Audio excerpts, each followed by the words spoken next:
ശ്രദ്ധയുള്ള പ്രാർത്ഥന ഫലിക്കും രോഗിക്ക് സൗഖ്യമാ.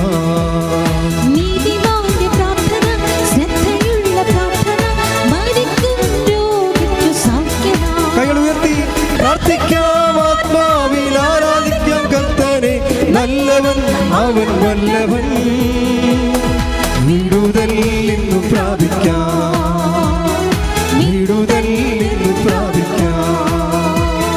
ആരാധിക്കുമ്പോൾ വിടുതൽ, ആരാധിക്കുമ്പോൾ സൗഖ്യം, ആരാധിക്കുമ്പോൾ വിടുതൽ, ആരാധിക്കുമ്പോൾ സൗഖ്യം. ദേഹം ദേഹി ആത്മാവിൽ സമാധാന സന്തോഷം ദാനമായി അവർ നൽകിയിടും. ദേഹം ദേഹി ആത്മാവിൽ സമാധാന സന്തോഷം ദാനമായി അവർ നൽകിയിടും. ദൈവത്തെ സ്നേഹിക്കേണ്ട കുറേ കാര്യങ്ങൾ ഉടമ്പടിയിലുണ്ട്. അതിലൊന്നാണ് പ്രേക്ഷിത പ്രവർത്തനം, കർത്താവിനെ അറിയാത്തവരെ അറിയിക്കുന്നത്. ആ ചുമ്മാ ഇങ്ങനെ സിനിമാക്കാർ നോട്ടീസ് കൊടുക്കാൻ പറ്റത്തില്ല, പ്രാർത്ഥിച്ചേ കൊടുക്കാൻ പറ്റത്തുള്ളൂ. മനസ്സിനുള്ളിൽ ആഗ്രഹം ഉണ്ടാകണം, കർത്താവെ ഞാൻ അറിഞ്ഞതുപോലെ എന്നെ ഞാൻ വഴി അങ്ങേ ജനങ്ങൾ അറിയാൻ ഇടയാക്കണമേ. അല്ലാതെ നിങ്ങളെ പേടിച്ചും ചമ്മയും അടപ്പ് തെറിച്ചും ഒക്കെയാണ് കൊടുക്കണത്. പലരും കാണുക, ആളുകളെല്ലാം ചോദിക്കുക, അവരോട് ചോദിച്ചാൽ ഞാൻ എന്ത് പറയും, മറ്റൊരു കളിയാക്കുവോ, ഇങ്ങനെ കുറേ മനോരോഗികളായിട്ടാണ് ചില ആൾക്കാർ പത്രം കൊടുക്കുന്നത്. പത്രം കൊടുക്കുന്നതിൽ ഒരു 20% പേരും കൊടുക്കുന്നത് ഈ ഭ്രാന്തികളെ പോലെയും ഭ്രാന്തന്മാരെ പോലെയുമാണ്. എന്നുവെച്ചാൽ അവരുടെ കറക്റ്റ് സ്റ്റേച്ചറല്ല കാണിക്കണത്, അവരുടെ നോർമലല്ല കാണിക്കണത്. ചമ്മലിച്ച് അകത്ത് വെച്ചും കാണാതെയും ആൾക്കാർ അങ്ങോട്ടും ഇങ്ങോട്ടും നോക്കിയും ഒരു തരം മാഡായിട്ടുള്ള ആൾക്കാരെ പോലെയാണ്. അപ്പം തന്നെ ദൈവത്തിന് അറിയാം ഇതെങ്ങനെ കൊടുത്തൊപ്പിച്ച് കടമ നിർവഹിക്കുകയാണ്, ദൈവസ്നേഹമല്ലെന്നറിയാം. ദൈവസ്നേഹമുള്ളവർ അത് വെച്ച് പ്രാർത്ഥിക്കും, പത്രം വെച്ച് പ്രാർത്ഥിക്കും. കർത്താവേ ഞാനൊരു പത്രമാണ് കൊടുക്കുന്നത്, കീറിപ്പോകാതെ 10 മനുഷ്യരിത് വായിക്കണം, നിന്നെ അറിയണം, ഞാൻ അറിഞ്ഞ പോലെ അവരും നിന്നെ അനുഭവിക്കാൻ ഇടയാക്കണം. അപ്പോൾ എന്നൊക്കെ പറഞ്ഞ് അപ്പം ദൈവത്തിന് തോന്നും നിങ്ങൾക്ക് ദൈവസ്നേഹമുണ്ടെന്ന് പറഞ്ഞു. ദൈവസ്നേഹം ഇല്ലാതെ ഇത് വർക്കൗട്ട് ചെയ്യത്തില്ല. കാര്യം ഇത് സ്നേഹത്തിൻ്റെ ബയലാറ്ററൽ റിലേഷനാണ് ഉടമ്പടി എന്ന് പറയുന്നത്. സ്നേഹിക്കാത്ത ഒരാൾക്ക് ഉടമ്പടി ചെയ്യാൻ പറ്റത്തില്ല. നമ്മുടെ ലോകത്തിൻ്റെ ഉടമ്പടിയിൽ സ്നേഹം വേണമെന്ന് നിർബന്ധമില്ല, വിശ്വാസം മതി. ലോകത്തിൻ്റെ ഉടമ്പടിയിൽ വിശ്വാസം മതി. പിന്നെ ഉടമ്പടി നിറവേറ്റിയില്ലെങ്കിൽ നിറവേറ്റാനുള്ള നിയമവ്യവസ്ഥ ഉണ്ടായാൽ മതി, പോലീസ് കോടതിയൊക്കെ ഉണ്ടായാൽ മതി. പക്ഷേ അങ്ങനെ ഈ ദൈവമായിട്ടുള്ള ഉടമ്പടിയിൽ പോലീസും കോടതിയൊന്നുമില്ല. ദൈവത്തോടുള്ള സ്നേഹമാണ് അവിടെ ഉള്ളത്. പ്രാർത്ഥിക്കുക, കർത്താവായ ദൈവമേ, ദൈവസ്നേഹത്തോടെ ഉടമ്പടിയിൽ ജീവിക്കാൻ എനിക്ക് പ്രത്യേക അഭിഷേകം തരണമേ. അമ്മേ പരിശുദ്ധമ്മേ, ഉടമ്പടിയുടെ മാതാവേ, എന്റെ കുടുംബത്തിന് വേണ്ടി മധ്യസ്ഥം വഹിക്കണമേ. ശ്രദ്ധിക്കട്ടെ, ഹല്ലേലൂയ.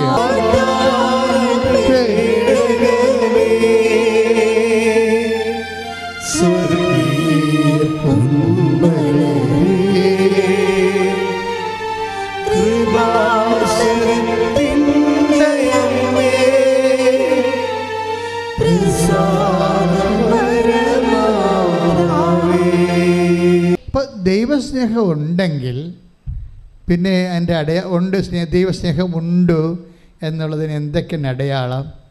ഒന്ന്, ഫസ്റ്റ് ഒരാളിന് ദൈവസ്നേഹമുണ്ടെങ്കിൽ പെട്ടെന്ന് അയാൾക്ക് തോന്നുന്നത് അയോഗ്യതയാണ്. അനുതാപം സ്നേഹത്തിൻ്റെ ഫ്രൂട്ട്സാണ്. നിങ്ങളുടെ ജീവിതത്തിലെ ദൈവത്തോട് എൻ്റെ മുമ്പിൽ ദൈവത്തോട് ഇൻട്രാക്ട് ചെയ്ത് സഹിത്വം ചേർന്ന് ജീവിക്കാൻ നിങ്ങൾക്ക് കൊതിയുണ്ടെങ്കിലാണ് ദൈവസ്നേഹം എന്ന് പറയണത്. ആ ദൈവസ്നേഹം ഉള്ളവർക്ക് ഓട്ടോമാറ്റിക്കായിട്ട് എന്ത് വരും? അനുതാപം ഉണ്ടാകും. സ്നേഹത്തിൻ്റെ ഫ്രൂട്ട്സാണ്. അപ്പം അനുതാപം ഉണ്ടോ? അനുതാപം എന്ന് പറഞ്ഞാൽ എന്താ? ഇപ്പോൾ നിലവിലുള്ള ചിന്താഗതികൾ, മനസ്ഥിതികൾ, പെരുമാറ്റം, അത് സുവിശേഷ വിഹിതമല്ലെങ്കിൽ, ദൈവത്തിൽ നിരക്കാത്തതാണെങ്കിൽ അത് മാറ്റാൻ വേണ്ടിയാണ്, ആ മാറ്റുമ്പോഴാണ് കറക്റ്റ് അനുതാപമായിട്ട് അത് വർക്കൗട്ട് ചെയ്യണത്. അനുതാപം ഇങ്ങനെ മനസ്സിൽ തോന്നിയതുകൊണ്ട് കാര്യമില്ല. ഞാൻ ദൈവത്തിൽ നിരക്കാത്ത റിലേഷനിലാണ് എന്ന് പറഞ്ഞാൽ അനുതാപം ആകത്തില്ല. ഞാൻ ദൈവത്തിൽ നിരക്കാത്ത കച്ചവടം ചെയ്തുകൊണ്ട് അപ്പോൾ അനുതാപം ആകത്തില്ല.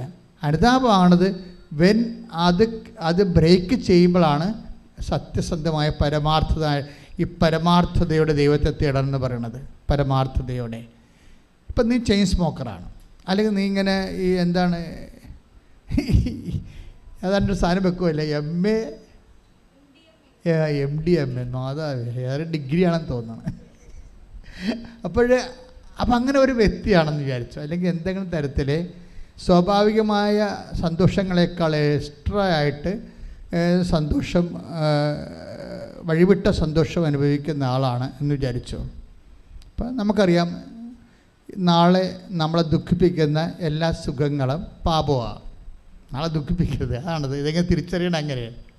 അപ്പം അതുകൊണ്ട് സ്വാഭാവികമായിട്ട് അതിൽ നിന്ന് പൂർണ്ണമായിട്ടും വിട്ട് ഒഴിയണം. ഇപ്പം നിങ്ങൾ ടൈം പാസിന് വേണ്ടി മനുഷ്യ പങ്കാളികളെയൊക്കെ ചുമ്മാ ഫോണൊക്കെ ചെയ്യുകയും ചിലപ്പോൾ മെസ്സേജ് വിളിക്കുകയും കാര്യമൊന്നുമില്ലെന്ന് നിങ്ങൾക്കും അറിയാം, അവർക്കും അറിയാം. പക്ഷേ ഇങ്ങനെ വേസ്റ്റ് ആയിട്ടുള്ള സംഭവങ്ങൾ, റിലേഷൻസ്, ഇപ്പം ഇതൊക്കെ എന്താ സംഭവിക്കുന്നത്? നിങ്ങളുടെ ഫാക്കൽറ്റിയെ ബ്ലോക്ക് ചെയ്യും. നിങ്ങൾ എന്തിനെക്കുറിച്ചാണ് സംസാരിക്കുന്നത്, എപ്പോഴും എന്തിനെക്കുറിച്ചാണ് ഓർക്കണത്, അത് നിങ്ങളുടെ അവസ്ഥയാണ്.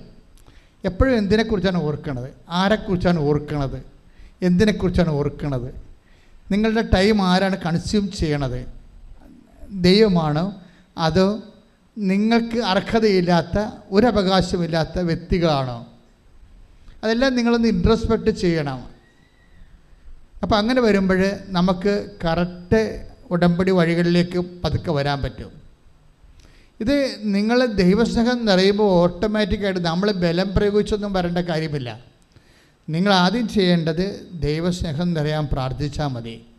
അത് നിങ്ങൾ ഇപ്പോൾ ഉടമ്പടി കുറേ സ്നേഹത്തിൻ്റെ പ്രയോഗങ്ങളുണ്ടല്ലോ. ഉടമ്പടി എന്ന് വെച്ച് കഴിഞ്ഞാൽ നല്ല റിച്ച് പ്രയോഗങ്ങളുള്ള സ്ഥലമാണ്. ഇപ്പോൾ എല്ലാ തരത്തിലും, അതായത് സാധാരണ വിശ്വാസം, പ്രാർത്ഥന, വിശ്വാസം, പ്രഖ്യാപനം, വിശ്വാസം, പ്രയോഗം, വിശ്വാസം. അപ്പം അങ്ങനെ വിശ്വാസത്തിൻ്റെ പ്രയോഗങ്ങളിൽ ഏറ്റവും ശക്തമായത് നിൽക്കുന്നത് ഉടമ്പടിയിലാണ് പ്രയോഗങ്ങളുള്ളത്. അപ്പം അത് ശരിക്കും നമ്മൾ അതിൻ്റെ സിസ്റ്റം നോക്കിയിട്ട് അവധാനതയോടുകൂടി ഉടമ്പടിയെ സമീപിച്ചാൽ നല്ല ടൈം ഷോർട്ടനിങ് സംഭവിക്കും.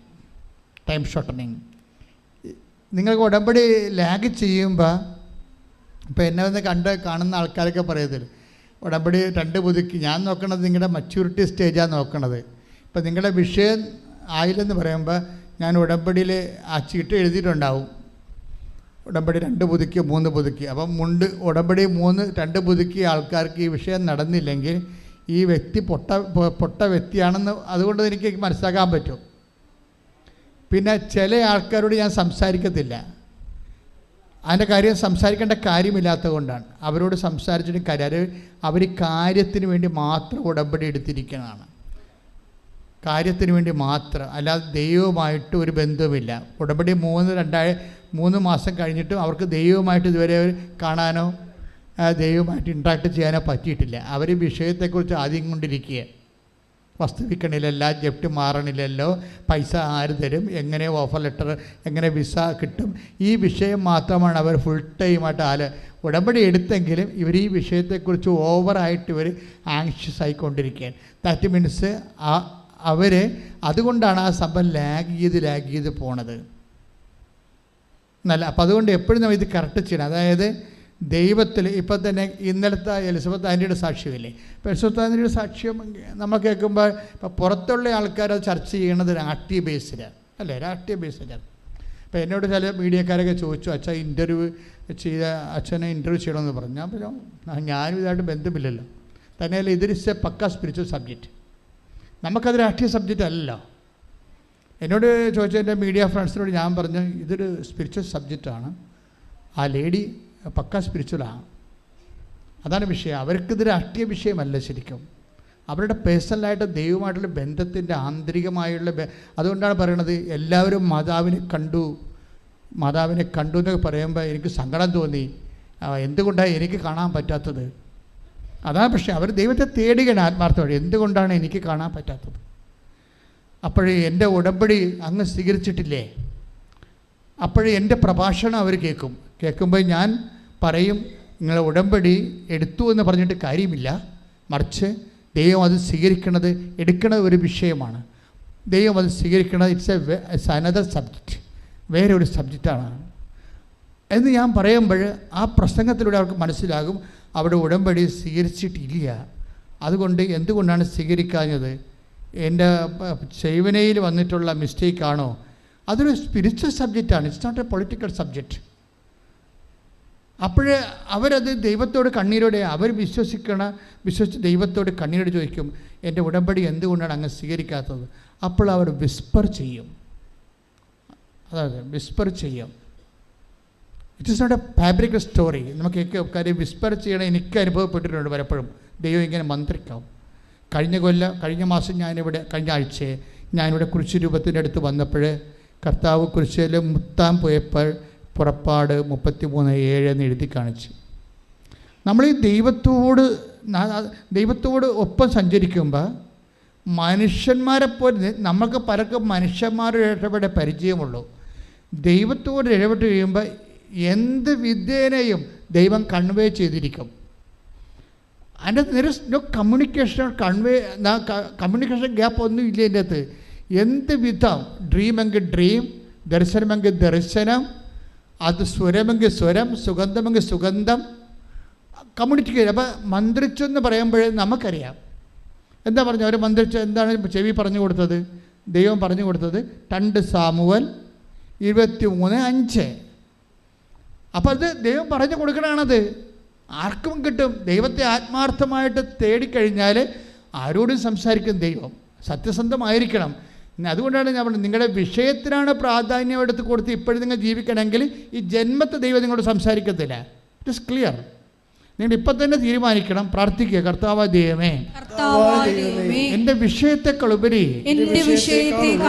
അങ്ങേക്ക് പ്രാധാന്യം കൊടുത്തുകൊണ്ട് എൻ്റെ ജീവിതം പുനർക്രമീകരിക്കുവാൻ എന്നെ അഭിഷേകം ചെയ്യണമേ.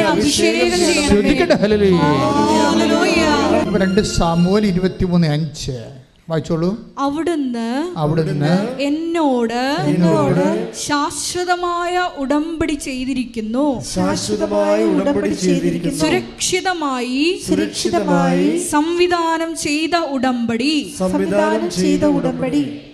അവിടുന്ന് എന്റെ രക്ഷയും അഭിലാഷവും സാധിച്ചു തരും. Praise the Lord. ക്ലിയറാണ്. കർത്താവേ, അങ്ങ് എൻ്റെ ഉടമ്പടി സ്വീകരിച്ചില്ലേ എന്ന് ഹൃദയം പതറി ചോദിക്കുമ്പോഴാണ് ദൈവം കമ്മ്യൂണിക്കേറ്റ് ചെയ്യണത്. What is that? അതാണ് പ്രസൻസ് എന്ന് പറയണത്. ഉടമ്പടിയിലെ പ്രസൻസ്. ഉടമ്പടി പ്രസൻസിൻ്റെ പദ്ധതിയാണ്, സാന്നിധ്യത്തിൻ്റെ പദ്ധതി. നീ കർത്താവിനോട് കണ്ണുനീരോട് ചോദിച്ചോ, നിൻ്റെ ആവശ്യം സത്യസന്ധമാണെന്ന് ദൈവത്തിൽ നിന്ന് മനസ്സിലാക്കി കഴിഞ്ഞാൽ, നീ ഉടമ്പടി വിശ്വസ്തത കാണിക്കുന്നുണ്ടെങ്കിൽ ദൈവം നിന്നോട് സംസാരിക്കും, പക്കായായിട്ട് സംസാരിക്കും. 2 സാമുവേൽ ആ വചനം എവിടെയാണ് കിടക്കുന്നത്? എവിടെയാണ് ആ വചനം കിടക്കുന്നത്? അത് ആ ചേച്ചിക്കറിയത്തില്ല. പക്ഷേ കർത്താവ് പറയും, എൻ്റെ മനസ്സിതാണ്. ഇതിൽ നീ ചോദിച്ച ഉത്തരം ഈ വചനത്തിലുണ്ട്. Take the word of God and read it. എടുത്ത് വായിക്കാൻ പറയും. എടുത്ത് വായിക്കുമ്പോൾ അവിടുന്ന് നിന്നോട് ഞാൻ ശാശ്വതമായി ഉടമ്പടി ചെയ്തിരിക്കുന്നു. എന്നുവെച്ചാൽ ഇടയ്ക്കൊരു ബ്രേക്ക് ചെയ്യുന്ന ടെമ്പററി ഉടമ്പടിയല്ല. ദൈവം ഇങ്ങോട്ട് ചെയ്യുന്നതെല്ലാം നമുക്ക് ദൈവത്തോട് ടെമ്പററി ഇടപെടുമ്പോഴേക്ക് സാധ്യതയില്ല. കാര്യം ദൈവത്തിൻ്റെ എൻഡിട്ട് ആദ്യവും അന്ത്യമില്ലാത്തത് കാരണം നമുക്ക് ദൈവത്തോട് ഒരു ടെമ്പററി ഇൻറ്റേറിയം താൽക്കാലികമായിട്ടൊരു ഉടമ്പടിക്ക് സാധ്യതയില്ല. നമുക്ക് അവിടെയാണ് അബദ്ധം പറ്റിയിരിക്കുന്നത്. എന്താ കാര്യം വെച്ച് കഴിഞ്ഞാൽ, ദൈവത്തോട് നമുക്കൊരു വ്യക്തിക്ക് ടെമ്പററി ഉടമ്പടി സാധ്യമല്ല. കാര്യം ദൈവം നിത്യനായതുകൊണ്ട്. അപ്പം അതുകൊണ്ട് തന്നെ ഉടമ്പടി കാലം കഴിഞ്ഞു എന്നും പറഞ്ഞ് കള്ള് കുടിക്കാൻ പറ്റത്തില്ല. അപ്പം കാര്യം ഉടമ്പടിക്കാലം കഴിഞ്ഞു പോകുമെന്നും പറഞ്ഞിട്ടുണ്ടേ, എൻ്റെ ഉടമ്പടിക്കാലം കഴിഞ്ഞു 90 ദിവസം കഴിഞ്ഞു എന്നും പറഞ്ഞ് നിങ്ങൾക്ക് അഭ്യാസത്തിന് പോകാൻ പറ്റത്തില്ല. അതിൻ്റെ കാരണം വെച്ചാൽ അങ്ങനെ പോകുമ്പോൾ വരാൻ പോകുന്ന പ്രശ്നം, നിങ്ങൾ പോകും എന്നുള്ളത് ഉടമ്പടിക്ക് IELTS പാസ്സാക്കാൻ വേണ്ടി മാത്രമുള്ള വയറ്റിപ്പഴപ്പ് അഡ്ജസ്റ്റ്മെൻറ്റായിട്ട് നിൽക്കുകയാണ്. ഇത് കഴിയുമ്പോൾ ഇവളുടെ തനി നിറം കാണിക്കുമെന്ന് ദൈവത്തെ നേരത്തെ അറിയുക. അതാണ് പ്രശ്നം. നിങ്ങൾക്ക് വരുന്നൊരു അബദ്ധം ഇതാണ്, ഉടമ്പടി എടുത്തിട്ടും എന്തുകൊണ്ടാണ് നിങ്ങൾക്ക് തിരിച്ച് പണി കിട്ടണമെന്ന് ചോദിച്ചു കഴിഞ്ഞാൽ, ഉടമ്പടിക്കാലം കഴിയുമ്പോൾ നിങ്ങൾ പഴയ ഫ്രോഡായിട്ട് മാറുമെന്ന് ദൈവത്തിന് അറിയാം. ഇതുകൊണ്ട് ഈ വിഷയം ലീക്കേജ് എന്ന് പറയാം, ഉടമ്പടിയുടെ ലീക്കേജ്, കവനന്റ് ലീക്കേജ്, ഇത് ആദ്യം ബ്ലോക്ക് ചെയ്യണം. കൃപയുടെ ലീക്കേജ് വരണ ഒരു വഴി ഇതാണ്, ദൈവത്തിന് നിങ്ങളുടെ വിഷയം നേരത്തെ അറിയാം. അപ്പോൾ നേരത്തെ അറിയാവുന്ന കാരണം നിങ്ങൾ ആദ്യമേ തന്നെ മുൻകൂർ ജാമ്യത്തിലെടുക്കണം. കർത്താവേ, ഉടമ്പടിയുടെ കാലം കഴിഞ്ഞാലും ഞാൻ നിന്നോട് ചെയ്ത വാഗ്ദാനങ്ങൾ വിശ്വസ്തയോടെ ജീവിച്ചു കൊള്ളാം. അതാണ് സത്യസന്ധത എന്ന് പറയുന്നത്. അല്ലെങ്കിൽ നിങ്ങളുടെ പരീക്ഷ പാസ്സാകാൻ വേണ്ടി, വസ്തു വിൽക്കാൻ വേണ്ടി, പെണ്ണ് കെട്ടാൻ വേണ്ടി, കൊച്ചുണ്ടാകാൻ വേണ്ടിയുള്ള എന്തോ ഒരു മാന്ത്രിക പരിപാടിയായിട്ട് മാറും. ദൈവം അതിന് തയ്യാറല്ല. അതാണ് പറഞ്ഞാൽ അവിടുന്ന് എൻ്റെ ഉടമ്പടി ശാശ്വതമായ അവിടെ നിന്നോട് ചെയ്ത take the bed for read it again. Samuel 23:5 അവിടുന്ന് എന്നോട് ശാശ്വതമായ ഉടമ്പടി ചെയ്തിരിക്കുന്നു, സുരക്ഷിതമായി സംവിധാനം ചെയ്ത ഉടമ്പടി, അവിടുന്ന് എന്റെ രക്ഷയും അഭിലാഷവും സാധിച്ചു തരും. ഉടമ്പടിയിലെ രക്ഷയുണ്ട്, നിത്യത, അഭിലാഷം, അനുദിന ജീവിതം. 2 കാര്യങ്ങളാണ് ഉള്ളത്. ഒന്നിനു വായിച്ച്, അവിടുന്ന് എന്റെ രക്ഷയും അഭിലാഷവും സാധിച്ചു തരും. ഉടമ്പടി 2 നിയോഗങ്ങളാണ്. ഉടമ്പടി നിയോഗങ്ങളെ നമ്മൾ 2ആയിട്ടാണ് തിരിച്ചിരിക്കുന്നത്. ഒന്നെന്താണ്? നിത്യതയ്ക്ക് വേണ്ടിയുള്ള ഉടമ്പടി. അപ്പോൾ അതിൻ്റെ ഏറ്റവും പരമ ക്യാപിറ്റൽ കവനൻ്റ് ഹോളി ക്രിസ്റ്റ് വരണത്, നിത്യതയുടെ കൂദാശ കുർബാന. അപ്പോൾ അവിടുത്തെ രക്ഷയും പിന്നെന്താണ്? അഭിലാഷം. അഭിലാഷം എന്ന് പറഞ്ഞാൽ എന്താണ്? ജീവിതാഭിലാഷങ്ങളാണ്. അതിൻ്റെ ജോലിയുണ്ട്, വീടുണ്ട്, വിവാഹമുണ്ട്, കുഞ്ഞുങ്ങളുണ്ട്, സ്ഥലമുണ്ട്, അനുദിന ജീവിതത്തിൻ്റെ ആവശ്യങ്ങളുണ്ട്. അപ്പോൾ ഉടമ്പടിയിൽ എന്തൊക്കെയാണുള്ളത്? ഒന്ന് രക്ഷ, നിത്യജീവിതത്തിൻ്റെ ആവശ്യങ്ങൾ. രണ്ടാമത് അഭിലാഷം, അനുദിന ജീവിതത്തിൻ്റെ ആവശ്യങ്ങൾ. ഇതെല്ലാം ഒറ്റ പാക്കേജിലാണ്. എന്താണ്? ഉടമ്പടി എന്ന ഒറ്റ പാക്കേജിൽ പ്രാർത്ഥിക്കുക. കർത്താവായ ദൈവമേ, എന്റെ രക്ഷയും എന്റെ അഭിലാഷവും സാധിച്ചു തരുന്ന ഉടമ്പടിയുടെ ഭാഗമായതിലെ ഞാൻ സന്തോഷിക്കുന്നു. അതേ കൃപയിലെ നിലനിന്ന് പോകാൻ എന്നെ അഭിഷേകം ചെയ്യണം. അതായത് എപ്പോഴും വരുന്ന വിഷയം ജീവിതവും ജീവനും. അതാണ് രക്ഷയും അഭിലാഷവും. ഇത് ഇപ്പോൾ രക്ഷ എന്ന് പറയുന്നത് ജീവനെ സംബന്ധിക്കുന്നതും അഭിലാഷം എന്ന് പറയുന്നത് ജീവിതത്തെ സംബന്ധിക്കുന്നതുമാണ്. ജീവൻ്റെ നിലനിൽപ്പാണ് ജീവിതം.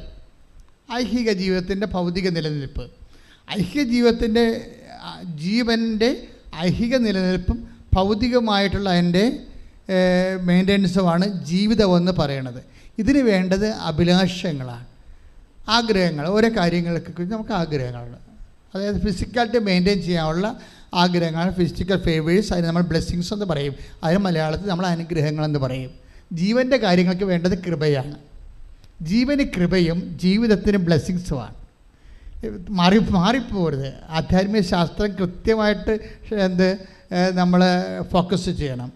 ജീവന് വേണ്ടത് കൃപ, അതിന് ശക്തി. അപ്പോൾ ഈ ജീവന് പരിപോഷണം കിട്ടാനും ജീവിതത്തിന് പരിപോഷണം കിട്ടാനും മെത്തേഡ് വ്യത്യാസമാണ്. 2 തരം മെത്തേഡാണ്. ജീവിതത്തിൻ്റെ സിമ്പിളാണ്, അവൻ പറയണ പോലെ ചെയ്താൽ മതി. പക്ഷേ അതിൻ്റെ അകത്തെല്ലാം ലൈറ്റ് വേർഡ് ഓഫ് ഗോഡേ ഉണ്ടാകത്തുള്ളൂ. പറഞ്ഞ മനസ്സിലായില്ലേ? ജീവിതത്തിൻ്റെ അകത്ത് ജീവനെ പരിപോഷിപ്പിക്കാൻ വേണ്ടിയുള്ളത് ആ രക്ഷയുമായിട്ട് ബന്ധപ്പെട്ടതാണ്, ആത്മാവുമായിട്ട് ബന്ധപ്പെട്ടതാണ്. അത് കഠിനമായ വേർഡ് ഓഫ് ഗോഡാണ് ഉള്ളത്. വേർഡ് ഓഫ് ഗോഡ് തന്നെ 2 ഉണ്ട്. എന്തൊക്കെയുണ്ട്? ദൈവവചനങ്ങൾ 2 ജാതിയുണ്ട്. എന്താണ്? ജീവിതത്തെ പരിപോഷിപ്പിക്കുന്ന, അഭിലാഷങ്ങളെ സാധിക്കുന്ന, നിത്യജീവിതത്തിൻ്റെ സപ്പോർട്ട് ചെയ്യുന്ന ലഘുവചനങ്ങൾ. ആ ഒരു ലഘുവചനങ്ങൾ ജീവിച്ച് പോയാൽ തന്നെ നമ്മുടെ ജോലി, വീട്, വിവാഹം, IELTS, MOH, HAD, നമ്മുടെ ജീവിത ആരോഗ്യമെല്ലാം സാധിക്കും. ലഘുവചനങ്ങൾ. ചില വചനങ്ങൾ കട്ടിയാകും. കട്ടിയാകുമ്പോൾ ഓർക്കുക, അത് ജീവനെ പരിപോഷിപ്പിക്കാനുള്ളതാണ്. അത് നിത്യജീവനായിട്ട് ബന്ധപ്പെട്ടതാണ്. അപ്പോൾ ആ വചനങ്ങൾ ക്രാക്ക് ചെയ്യണമെന്നുണ്ടെങ്കിൽ കുറച്ച് എനർജി കൂടുതൽ വേണ്ടി വരും. ഇപ്പോൾ ഉദാഹരണത്തിന് കുർബാനയെക്കുറിച്ച് ഈശോ പറയുമ്പോൾ take the word of God, Yohannan 6:60. Yohannan 6:60. ഇത് കേട്ട് അവന്റെ ശിഷ്യരിൽ പലരും പറഞ്ഞു, ഈ വചനം കഠിനമാണ്, ഇത് ശ്രവിക്കാൻ ആർക്ക് കഴിയും? മനസ്സിലാക്കാൻ പോലും കഴിയത്തില്ലെന്ന്. അത് പറഞ്ഞ് യോഹന്നാൻ 6:60 എന്താ പറയണത്?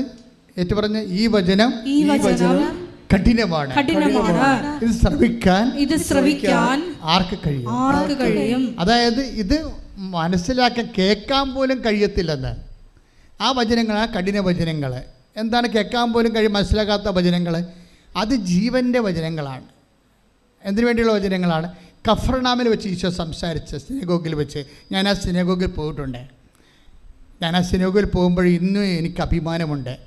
കർത്താവ് കുർബാനയെക്കുറിച്ച് പറഞ്ഞ സ്ഥലമാണെന്ന് എനിക്കറിയാമായിരുന്നു. അപ്പോൾ ആ കഫർനാം സിനഗോഗിൻ്റെ ഇന്നത്തെ അവസ്ഥ, അവിടെ അതൊരു ടൂറിസ്റ്റ് ലാൻഡാണ്. അവിടെ ഇപ്പോൾ വീട് താമസങ്ങളൊന്നുമില്ല. ഗലീയ കടലിൻ്റെ വടക്ക് പടിഞ്ഞാറ് വശത്ത് ഉള്ള വീടാണ് കഫർനാം സിനഗോഗ്. ആ സിനഗോഗിൻ്റെ ഫ്രണ്ടിലാണ് പത്രോസിൻ്റെ വീടുള്ളത്. അതൊക്കെ ഇപ്പോഴും ഉള്ളതാണ് അതൊക്കെ.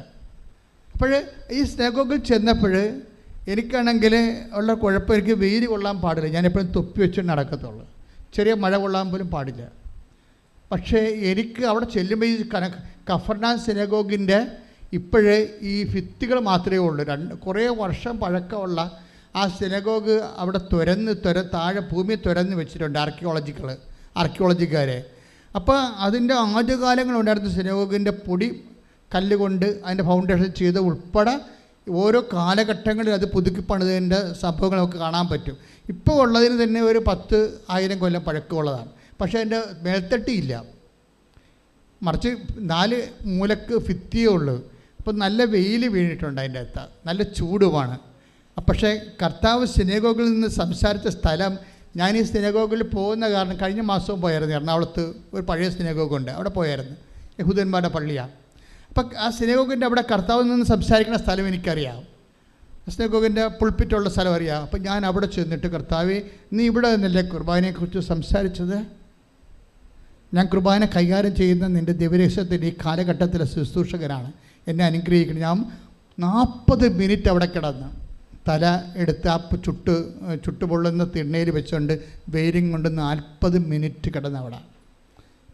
എനിക്കറിയാം ആ സ്ഥലം എന്താണെന്ന്. അവിടെ വെച്ചാണ് കർത്താവ് പറഞ്ഞത്, പിതാക്കന്മാർ മരുഭൂമി വെച്ച് മന്ന ഭക്ഷിച്ചു, അവർ മരിച്ചു. അതുപോലെ അല്ല ഈ അപ്പം ഭക്ഷിക്കുന്നവൻ നിത്യം ജീവിക്കാം. ലോകത്തിൻ്റെ ജീവന് വേണ്ടി ഞാൻ നൽകുന്ന അപ്പം എൻ്റെ ശരീരം തന്നെയാണ്. എൻ്റെ ശരീരം യഥാർത്ഥ ഭക്ഷണവും എൻ്റെ രക്തം യഥാർത്ഥ പാനീയവുമാണ്. എൻ്റെ ശരീരം ഭക്ഷിക്കുന്നവൻ എന്നിലും ഞാൻ അവനിലും വസിക്കുന്നു. സജീവനായ പിതാവാണ് എന്നെ അയച്ചത്. അതുപോലെ എന്നെ ഭക്ഷിക്കുന്നവൻ ഞാൻ മൂലം ജീവിക്കും. ജീവൻ്റെ വചനമാണത്. അതാണ് ഈശോ 6:35 തൊട്ട് യോഹന്നാൻ്റെ സുവിശേഷം 6:35 തൊട്ട് 57 വരെ പറയണത്. അതാ കഫർനാം സിനഗോഗിൽ ഞാൻ നെറ്റിവെച്ച് 40 മണിക്കൂർ വെയിലത്ത് കിടന്ന സ്ഥലത്ത് നിന്നാണ് കർത്താവ് പറഞ്ഞത്. പക്ഷെ ആ പറഞ്ഞ് കേട്ടപ്പോൾ അന്നത്തെ ആൾക്കാരെന്താ പറഞ്ഞത്? ഈ വചനം കഠിനമാണ്, ആർക്കിത് മനസ്സിലാക്കാൻ കഴിയും? പക്ഷെ മനസ്സിലാക്കാൻ കഴിയുന്ന ആൾക്കാരുണ്ടായിരുന്നു. അവരോടും കർത്താവ് ചോദിച്ചു, നിങ്ങൾക്ക് മനസ്സിലാക്കാൻ കഴിയുമെന്ന് എനിക്കറിയാം, പക്ഷേ എനിക്ക് ചോദിക്കാൻ നിവൃത്തിയില്ല. Do you also want to go? നിങ്ങൾക്ക് പോകണമെന്നുണ്ടോ? അപ്പോൾ കർത്താവിനോട് അവർ പറഞ്ഞു, ഞങ്ങൾ ആരുടെ പക്കലേക്ക് പോകും? നിത്യജീവൻ്റെ വചനങ്ങൾ അങ്ങയുടെ പക്കലാണല്ലോ. കൈയിട്ടിച്ച് കർത്താവ്. അതാണ് ജീവൻ്റെ വചനം. ജീവൻ്റെ വചനം കഠിനമായിരിക്കും. ദയപൈതരെ, നിൻ്റെ ജീവിതത്തിൽ ഒരു വചനം പാലിക്കാൻ കഠിനമാണെന്ന് തോന്നുക. അപ്പോൾ നീ ഓർക്കണം, ഇത് കഠിനമാണല്ലോ, ഇത് നടക്കത്തില്ലല്ലോ, ഇതെങ്ങനെ ഞാൻ പാലിക്കും, എനിക്ക് സാധ്യമല്ലോ എന്ന് തോന്നിയാൽ നീ വിചാരിക്കണം, ഇത് അനുദിന ജീവിതത്തിന് വേണ്ടിയുള്ളതല്ല, നിത്യജീവിതത്തിന് വേണ്ടി കർത്താവ് ക്രമീകരിച്ച കൃപയുടെ വചനങ്ങളാണ്. കൈയിട്ടിച്ച് കർത്താവ്. ആർക്കെങ്കിലും സ്നേഹത്തിൻ്റെ ജീവൻ്റെ വചനം കേട്ടപ്പോൾ ഉള്ളിൽ ദൈവസ്നേഹം തോന്നിയെങ്കിൽ അത് തന്നെയാണ് ദൈവസ്നേഹം. അത് നഷ്ടപ്പെടാതെ ആ ദൈവസ്നേഹത്തോടെ നീ ഉടമ്പടി അനുവർത്തിച്ചാൽ മതി. അപ്പോൾ നിൻ്റെ അനുദിന ജീവിതത്തിനും നിത്യജീവിതത്തിനും വേണ്ടിയുള്ള കാര്യങ്ങൾ കർത്താവ് ക്രമീകരിക്കും. ഒരു കാര്യം വ്യക്തമാണ്, നമ്മൾ കഠിനമായ വചനങ്ങൾ നിറവേറ്റാൻ കഴിയുമെന്നോ കഴിഞ്ഞാൽ നിത്യജീവൻ കിട്ടുമെന്നോ ഇതൊരു മാത്തമാറ്റിക്കൽ ചെയ്യേണ്ടതെന്നോ അല്ല ഞാൻ ഉദ്ദേശിക്കുന്നത്. കഠിനമായ വചനങ്ങൾ പാലിക്കാൻ വേണ്ടി സത്യസന്ധമായ ശ്രമം നമ്മൾ നടത്തിയാൽ നമുക്ക് ജീവൻ്റെ കൃപ, നമ്മുടെ ജീവനെ പരിപോഷിപ്പിക്കാൻ, നിത്യതയിൽ കർത്താവിനെ അനുഭവിക്കാൻ, നിത്യമഹത്വത്തിൻ്റെ അവകാശികളാകാൻ ദൈവം നമ്മളെ സഹായിക്കുമെന്നത് കാര്യം ദൈവം സത്യസന്ധനായതുകൊണ്ട് മനസ്സിലാക്കാം. എന്താണ് കഠിനമായ പദമെന്ന് ചോദിച്ചു കഴിഞ്ഞാൽ, ഇപ്പോൾ ഉദാഹരണത്തിന് മർക്കോസിൻ്റെ മത്തായിയുടെ സുവിശേഷം 5:23 എടുത്ത്. മത്തായി 5:23, നീ ബലിപീഠത്തിൽ കാഴ്ചയർപ്പിക്കുമ്പോൾ പറയുക, നീ ബലിപീഠത്തിൽ കാഴ്ചയർപ്പിക്കുമ്പോൾ നിന്റെ സഹോദരന് നിന്നോട് എന്തെങ്കിലും വിരോധം ഉണ്ടെന്ന് അവിടെ വെച്ച് ഓർത്താൽ കാഴ്ചവസ്തു അവിടെ ബലിപീഠത്തിന് മുമ്പിൽ വെച്ചിട്ട് പോയി സഹോദരനോട് രമ്യതപ്പെടുക, പിന്നെ വന്ന് കാഴ്ചയർപ്പിക്കുക. അപ്പോഴേ ഭിന്നതയിലിരിക്കുന്ന വ്യക്തിജീവിതം ഉടമ്പടിയിൽ നിങ്ങൾ ശ്രദ്ധിക്കേണ്ട കാര്യമാണ്. ഉടമ്പടിയിൽ എടുത്തിട്ടും ഇപ്പോഴും ഭിന്നതയിൽ കഴിയുന്നുണ്ടോ? നീ അങ്ങോട്ട് ഭിന്നിപ്പുണ്ടാക്കണമെന്നല്ല, അവരിങ്ങോട്ട് ഭിന്നിപ്പുണ്ടാക്കിയാൽ മതി. ചിലപ്പോൾ വസ്തു തർക്കമായിരിക്കും, ചിലപ്പോൾ അതുപോലെ അതിർത്തി തർക്കമായിരിക്കും, ചിലപ്പോൾ ഉദ്യോഗത്തിലെ വർക്ക് അറേഞ്ച്മെൻറ്റ് തർക്കമായിരിക്കും. എനിവേ നിൻ്റെ സഹോദരനോട് നിന്നോട് എന്തെങ്കിലും പരിഭവം ഉണ്ടെന്ന് തോന്നിയാൽ, അയാൾക്ക് ഇങ്ങോട്ട് തോന്നിയാൽ മതി, എന്തു ചെയ്യണം? നീ തിരിച്ചു പോയി അയാളുമായി അനുരഞ്ജനപ്പെടണം. അപ്പോൾ നമ്മൾക്ക് പറയാൻ ഒത്തിരി ന്യായമുണ്ട്. അയാളത് മൈൻഡ് ചെയ്യത്തില്ല, അയാൾ ഉൾക്കൊള്ളത്തില്ല, അയാൾ എന്നെ അഭ്യാസം പറഞ്ഞ് ഓടിക്കും. അതൊക്കെ തീർച്ചയായിട്ടും ദൈവത്തിനറിയാം. നീ അങ്ങനെ ഒരു ഉദ്യമം നടത്തിയാൽ തീർച്ചയായിട്ടും നിനക്ക് തിരിച്ചടി കിട്ടുമെന്ന്. അപ്പോൾ തിരിച്ചടി ഭൂമിയിൽ ദൈവത്തിൻ്റെ വചനം പാലിച്ചിട്ടും ഒരു വ്യക്തിക്ക് തിരിച്ചടി കിട്ടിയാൽ അതിന് പ്രതിഫലം കൊടുക്കേണ്ടത് ആരാണ്? ദൈവമാണ്. കാര്യം എന്താണ്? ദൈവത്തിൻ്റെ വചനം ദൈവം പറഞ്ഞിട്ട് പാലിച്ച് നമ്മൾ തിരിച്ചടി വാങ്ങിച്ചിരിക്കേണ്ടതാണ്. ദൈവം സത്യവാനും നീതിയായതുകൊണ്ട് തീർച്ചയായിട്ടും നീതിവാന്മാരുടെ പുനരുദ്ധാന ഘട്ടത്തിൽ നമ്മൾക്ക് കർത്താവ് പ്രതിഫലം നൽകും. കാര്യം കർത്താവിന് കുറേ വചനങ്ങളില്ലേ, അതെല്ലാം കേൾക്കുമ്പോൾ തന്നെ കഠിനമാണ്. എന്താണ്? നിന്നോട് ശണ്ട കൂടി ഉടുപ്പ് ശ്രദ്ധിക്കട്ടെ. ഹല്ലേലൂയ. നിന്നോട് വ്യവഹരിച്ച് നിന്റെ ഉടുപ്പ് കരസ്ഥമാക്കാൻ ഉദ്യമിക്കുന്നവന് മേലങ്കി കൂടി കൊടുക്കുക. ഇതെന്ത് വചനമാണ്? കഠിന വചനമാണ്, ലഘുവചനമല്ലേ, എളുപ്പമല്ലല്ല നടത്താൻ. നിന്നോട് വ്യവഹരിച്ചാണ് കേസ്. നിന്നെ പ്രതിയാക്കി കേസിന് പോയി. പണ്ട് ഉടുപ്പൊന്നും ഇല്ലായിരുന്ന കാലത്തെ, ഇപ്പോഴല്ലേ സർവത്ര ഉടുപ്പൊന്നും ഇല്ലായിരുന്ന കാലത്ത് വളരെ അപൂർവമായിരുന്നു. സ്ക്രൈബന്മാർക്കും ലോഡ്സിനൊക്കെയാണ് ഉടുപ്പുണ്ടായിരുന്നത്. സാധാരണ മനുഷ്യർക്ക് അത്യാവശ്യം മറക്കാനൊക്കെ ഉള്ള ഉടുപ്പൊക്കെ ഉണ്ടായിരുന്നതാണ്. അപ്പോൾ ഒരു ഉടുപ്പിനൊക്കെ ഭയങ്കര വിലയാണ്. അത് നഷ്ടപ്പെട്ട കേസിന് പോകും. അതാണ് നിന്നോട് വ്യവഹരിച്ച് കേസിന് പോയാൽ, നിന്നോട് ശണ്ട കൂടി ഉടുപ്പ് കരസ്ഥമാക്കാൻ നോക്കിയാൽ എന്ത് ചെയ്യണമെന്നാണ് പറയണത്? മേലും കൂടി കൊടുക്കുക. ഇത് എത്ര ശതമാനം ആൾക്കാർക്ക് കൊടുക്കാൻ പറ്റും? ഇക്കണോമിക്കലി സ്പീക്കിംഗ് എത്ര പേർക്ക് കൊടുക്കാൻ പറ്റും? 100 പേര് ഇത്രയും കൃത്യമായിട്ട് ഇതിൻ്റെ നമ്മളോട് ശണ്ട കൂടി ഉടുപ്പ് കരസ്ഥമാക്കുന്നതിന് മേലേക്ക് കൂടി കൊടുത്തിട്ട് പോരാൻ ആർക്ക് പറ്റുമോ? പറ്റത്തില്ല. ദാറ്റ് മീൻസ് ഇതിൻ്റെ അകത്ത് ഞാൻ ഇന്ന് രാവിലെ നിങ്ങളോട് പറഞ്ഞില്ലേ, ഈ സൂര്യൻ എന്ന് പറഞ്ഞ ടാർഗറ്റ് ഇല്ലേ, നിത്യത്തിന് സൂര്യനുണ്ട്, ചന്ദ്രനുണ്ട്, നക്ഷത്രങ്ങളുണ്ട് എന്ന് പറഞ്ഞാൽ എന്താ കാര്യം? നമുക്ക് ലഭിക്കുന്ന കൃപയുടെ ആർജിക്കുന്ന കൃപയുടെ ആനുപാതികമായിട്ടായിരിക്കും. ഇപ്പോൾ വചനം എക്സിക്യൂട്ട് ചെയ്യുമ്പോഴാണ് കൃപ ടാപ്പ് ചെയ്യണത്. ഇതിൻ്റെ നമുക്ക് ലഭിക്കുന്ന കൃപയുടെ ആനുപാതികമായിട്ടായിരിക്കും നമ്മൾ ബ്രാൻഡഡ് ആകണത്, ഗ്രേഡഡ് ആകണത്, നക്ഷത്രമോ ചന്ദ്രനോ സൂര്യനൊക്കെ ആകണത്. കൃപയുടെ കാര്യമാണ് അവിടെ പറയണത്. അപ്പം നമ്മളെ സംബന്ധിച്ചിടത്തോളം നമ്മൾ ഈ വിഷയത്തിൽ ഇപ്പോൾ അതിന് ദൈവം എന്താ ചെയ്യണത്? ഈ നക്ഷത്രമോ ചന്ദ്രനോ ഏത് ബ്രാൻഡഡായിട്ടുള്ള കൃപയാണ് വേണമെന്നുണ്ടെങ്കിൽ ദൈവം എന്താ ചെയ്യണത്? ദൈവം അതിനുള്ള ടെംപ്റ്റേഷൻസോ ട്രബിൾസോ അതുപോലെ തന്നെ ട്രബിൾസ് അല്ലല്ലോ, നമ്മളുടെ കുറേ പരീക്ഷണങ്ങൾ തരും, ടെസ്റ്റ് തരും. ഈ ടെസ്റ്റാണ് വിഷയമിരിക്കുന്നത്. ഇപ്പം നിൻ്റെ ഉദാഹരണത്തിന് നിൻ്റെ അനുജൻ പ്രശ്നമുണ്ടാക്കി അപ്പനെയും അമ്മനെയും കയ്യിലെടുത്ത്, അവസാനം നിനക്കറിയാം അവൻ്റെ സ്വഭാവം, അപ്പനെയും അമ്മനെയും കയ്യിലെടുക്കുന്നത് അവരുടെ ജീവനാവശ്യം അടിച്ചു മാറ്റാൻ വേണ്ടിയാണ്. പിന്നെ ഇവരെ ഇറക്കി വിടുകയുള്ളതെന്നറിയാം. അവസാനം അപ്പനെയും അമ്മനെയും നീ തന്നെ ചുമക്കണമെന്നുള്ളത് നിനക്കറിയാം. കാര്യം നീ ആ ചേട്ടൻ അനിയൻ തമ്മിൽ എത്ര വർഷമാണ് ജീവിക്കുമ്പോൾ അനിയനെ അറിയാമല്ല. അനിയൻ്റെ സ്വഭാവം എന്താണെന്നല്ല ചേട്ടൻ്റെ സ്വഭാവം എന്താ അനിയനെ അറിയാം.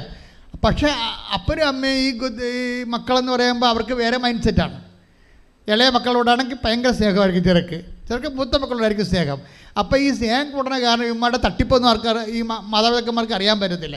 കാണുന്ന പാട്ടൊക്കെ ഒപ്പിട്ട് കൊടുക്കും. മിക്കവാറും അവിടെ കയ്യിൽ തന്നെ ഇരിക്കും. ചെന്ന് ചതിക്കാനുള്ളവൻ ഒപ്പിട്ട് മേടിക്കും. എപ്പോഴായാലും അവരിങ്ങനെ ചതിക്കാനുള്ളവൻ എപ്പോഴും പേനയും പേപ്പറും കൊണ്ട് ഇങ്ങനെ പുറകെ നടക്കും.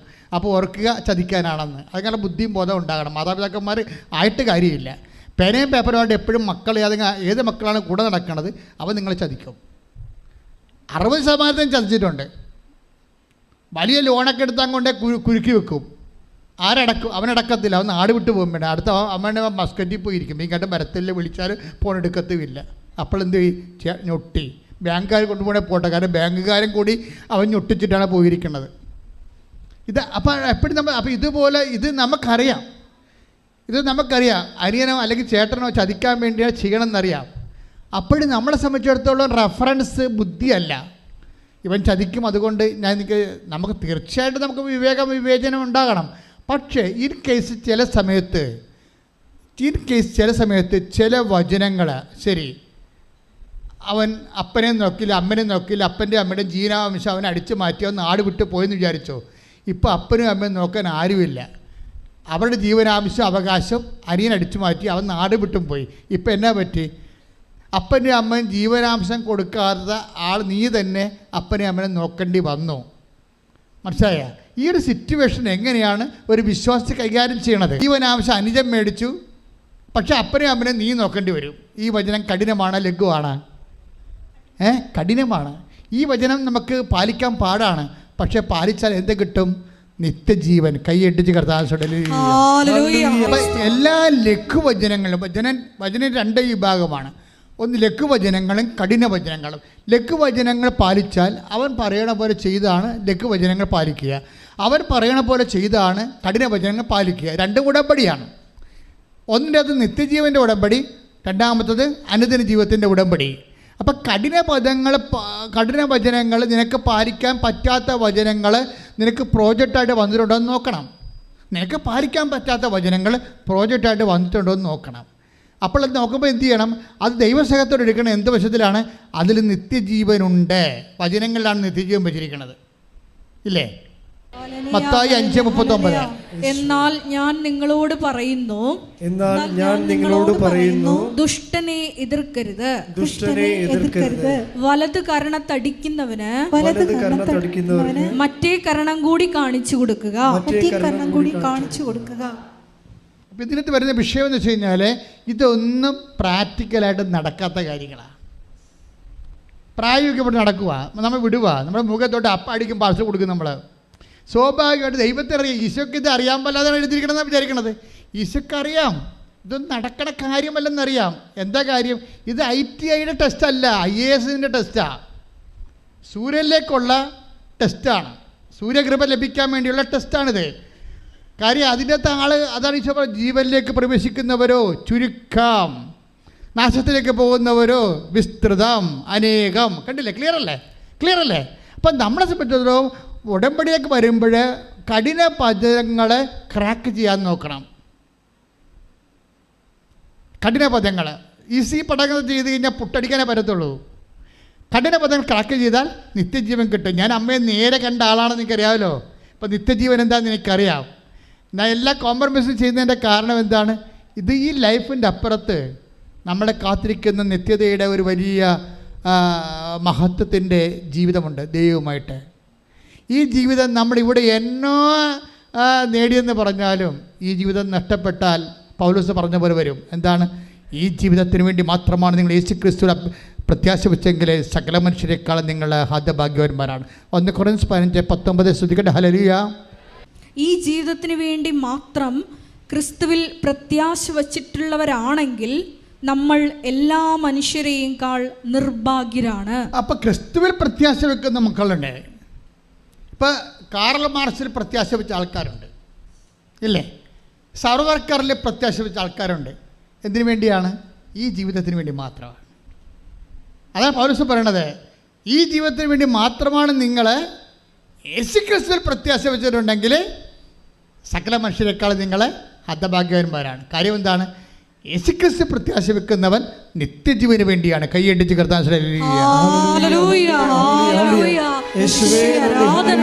പരിശുദ്ധ പരമദിവ്യകാരുണ്യത്തിന് കർത്താവായ യേശുവേ, എന്റെ ഹൃദയത്തെ അടിമുടി കൃപയാൽ ദൈവസ്നേഹത്താൽ നിറക്കണമേ. മക്കളെ, നമ്മ കണ്ട വചനം എന്താണ്? മത്തായി ശ്ലീഹ 5:39. എന്താണ്? നിന്നോട് 2 മൈൽ പോകാൻ ആഗ്രഹിക്കുന്നതിൻ്റെ കൂടെ. അപ്പോൾ 5:40 കണ്ടത് അല്ലേ? 5:40 കണ്ടു. മത്തായി ശ്ലീഹ 5:39 കണ്ടു. ഒരു ചെകിടത്തടിക്കണവന് മറു ചെകിട് കാണിച്ചു കൊടുക്കുക എന്ന് വെച്ച് കഴിഞ്ഞാൽ, നീ ഈ ചില സമയത്ത് അക്രമിയെ എതിർക്കരുതെന്ന് കൃത്യമായിട്ട് വചനം പറയും. അപ്പോൾ നമുക്ക് പറയാം, അവൻ അക്രമിയെ എതിർത്തില്ലെങ്കിൽ അവൻ നമ്മുടെ തലയെ ഞൊട്ടിക്കൊണ്ട് പോകുമെന്ന് പറയും. അപ്പോഴെന്നെ സമയത്ത് എന്താ വിഷയം എന്ന് വെച്ച് കഴിഞ്ഞാൽ, ഇത് കഠിന പദമാണ്. കഠിന പദത്തിൻ്റെ ഉദ്ദേശം ഫിസിക്കൽ ഫേവേഴ്സ്, ഭൗതിക ആനുകൂല്യങ്ങളല്ല, നിത്യതയാണ്. ഈ കഠിന പദങ്ങളെ ക്രാക്ക് ചെയ്യുമ്പോഴാണ് നിത്യജീവൻ ലഭിക്കുന്നത്. അതറിയണമെങ്കിൽ 5:38 വായിച്ച് ശ്രദ്ധിക്കട്ടെ. യോഹന്നാൻ 5:38. അവിടുന്ന് അയച്ചവനെ നിങ്ങൾ വിശ്വസിക്കാത്തത് കൊണ്ട് അവിടുത്തെ വചനം നിങ്ങളിൽ വസിക്കുന്നില്ല. വിശുദ്ധ ലിഖിതങ്ങൾ നിങ്ങൾ പഠിക്കുന്നു, എന്തെന്നാൽ അവയിൽ നിത്യജീവൻ ഉണ്ടെന്ന് നിങ്ങൾ വിചാരിക്കുന്നു. അതാണ് സംഭവം. വിശുദ്ധ ലിഖിതങ്ങൾ നിങ്ങൾ പഠിക്കുന്നു. കാരണം എന്താണ്? 5:38 മത്തായി യോഹന്നാൻ എന്താണ്? അതിൽ നിത്യജീവൻ ഉണ്ടെന്ന് നിങ്ങൾ അറിയുന്നു. വചനത്തിൽ ഉള്ളത് നമ്മൾക്ക് കിട്ടാൻ എന്താ മാർഗം? വചനം ആക്ടിവേറ്റ് ചെയ്യിക്കേണ്ടി വരും. അല്ല, വചനം അവിടെ എഴുതി വെച്ചിട്ട് കാര്യമില്ല. നിത്യജീവൻ നിങ്ങൾ വചനം നിങ്ങൾ അന്വേഷിക്കുന്ന കാര്യം, അവയിൽ നിത്യജീവനുണ്ടെന്ന് നിങ്ങൾക്കറിയാം. പക്ഷെ നിത്യജീവൻ എല്ലാ വചനങ്ങളിലുമില്ല, പ്രത്യേകിച്ച് കഠിന വചനങ്ങളിലേ ഉള്ളൂ. ഇത് രഹസ്യമാണ്. ലഘുവചനങ്ങളുടെ കുറവാണ്.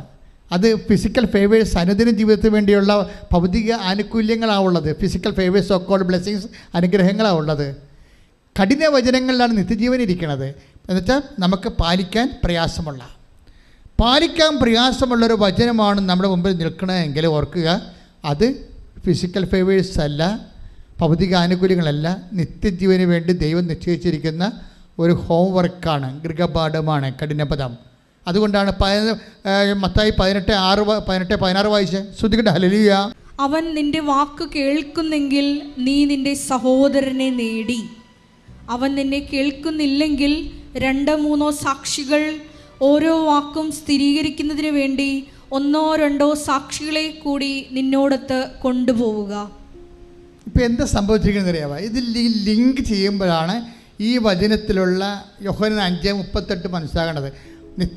നീ വചനം അന്വേഷിക്കുന്നു, അതിൽ നിത്യജീവനുണ്ട് എന്ന് നിങ്ങൾ അറിയുന്നു. ആ നിത്യജീവൻ എവിടെ ഇരിക്കണത്? അതായത് 5:23 മത്തായി ശ്ലീഹയുടെ 5:23 എന്താണ്? നിൻ്റെ സഹോദരൻ നിന്നോട് തെറ്റ് ചെയ്താൽ നീ നിൻ്റെ കാഴ്ച വസ്തു അവിടെ വെച്ചിട്ട് അവനോട് പോയി അനുരഞ്ജനപ്പെടണം.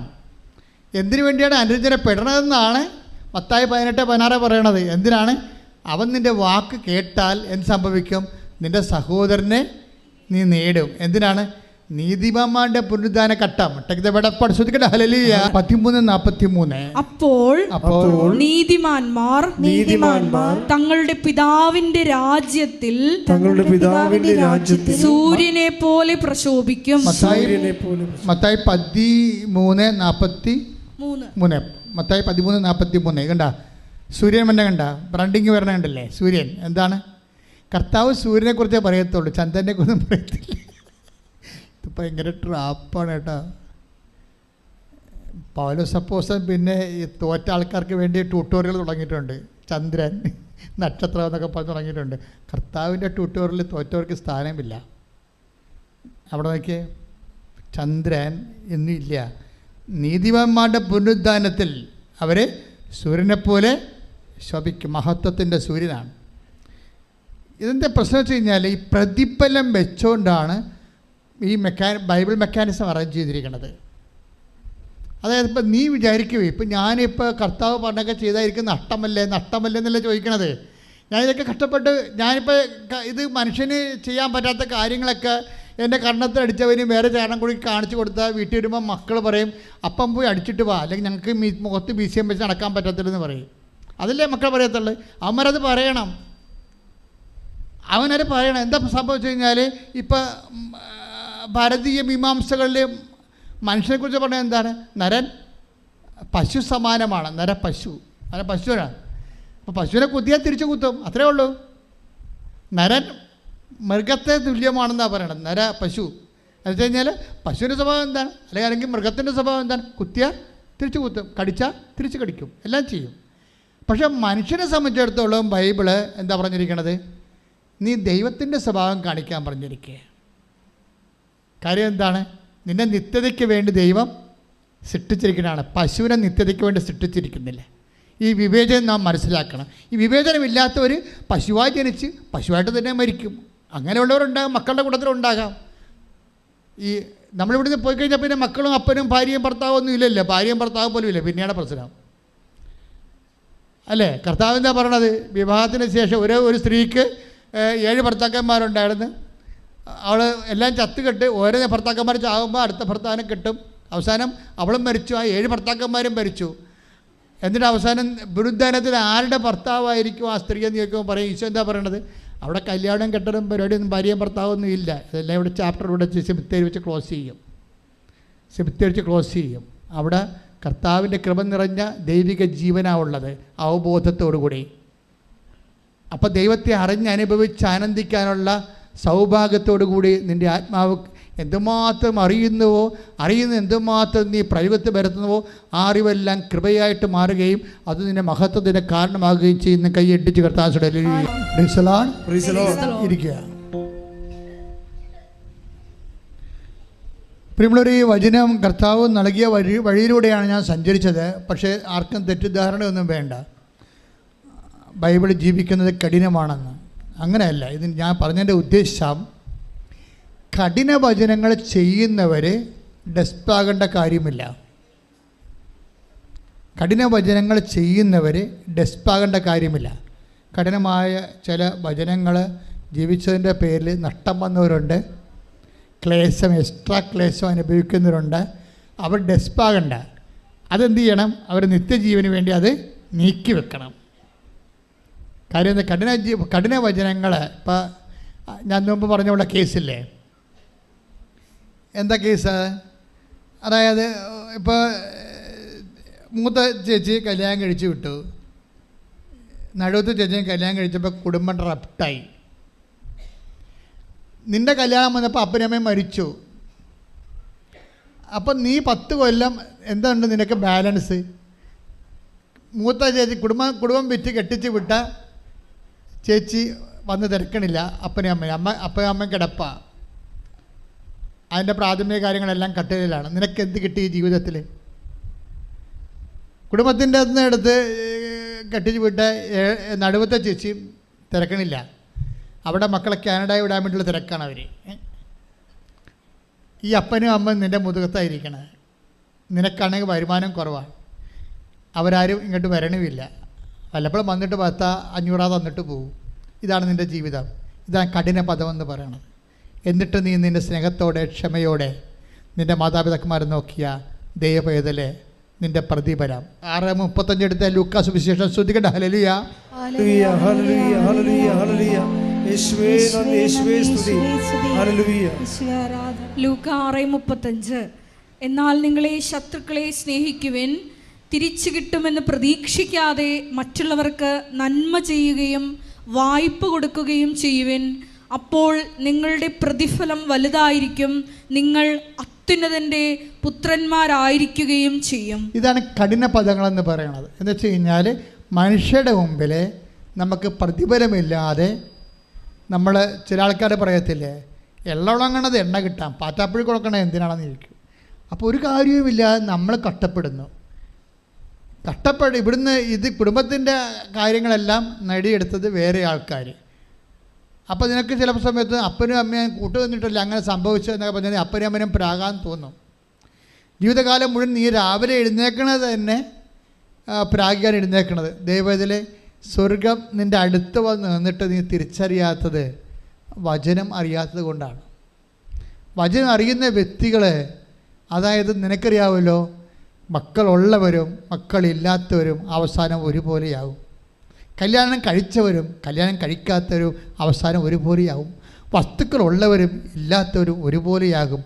പക്ഷേ ഒരുപോലെ ആകണമ്പോഴേ ആടെ കൂടെയാണ് ദൈവം നിൽക്കണത്. ആർക്കാണ് ദൈവത്തെ അനുഭവിക്കാൻ പറ്റണത്? അവനാണ് കോടീശ്വരൻ എന്ന് പറയുന്നത്. അവൻ കൃപയുടെ കോടീശ്വരനാണ്. അതുകൊണ്ട് ഒരു കാര്യവും ഈശോ പറയും, നിങ്ങൾ പരാതിയില്ലാതെ പരിഭവങ്ങളില്ലാതെ അനീതി, why can't you suffer injustice? പത്തോസ് ചോദിക്കണം, ടേക്ക് ദ വേർഡ് അപ്പോർഡ്, എന്തുകൊണ്ട് അനീതി സഹിക്കാൻ പാടില്ല? ശ്രദ്ധിക്കട്ടെ.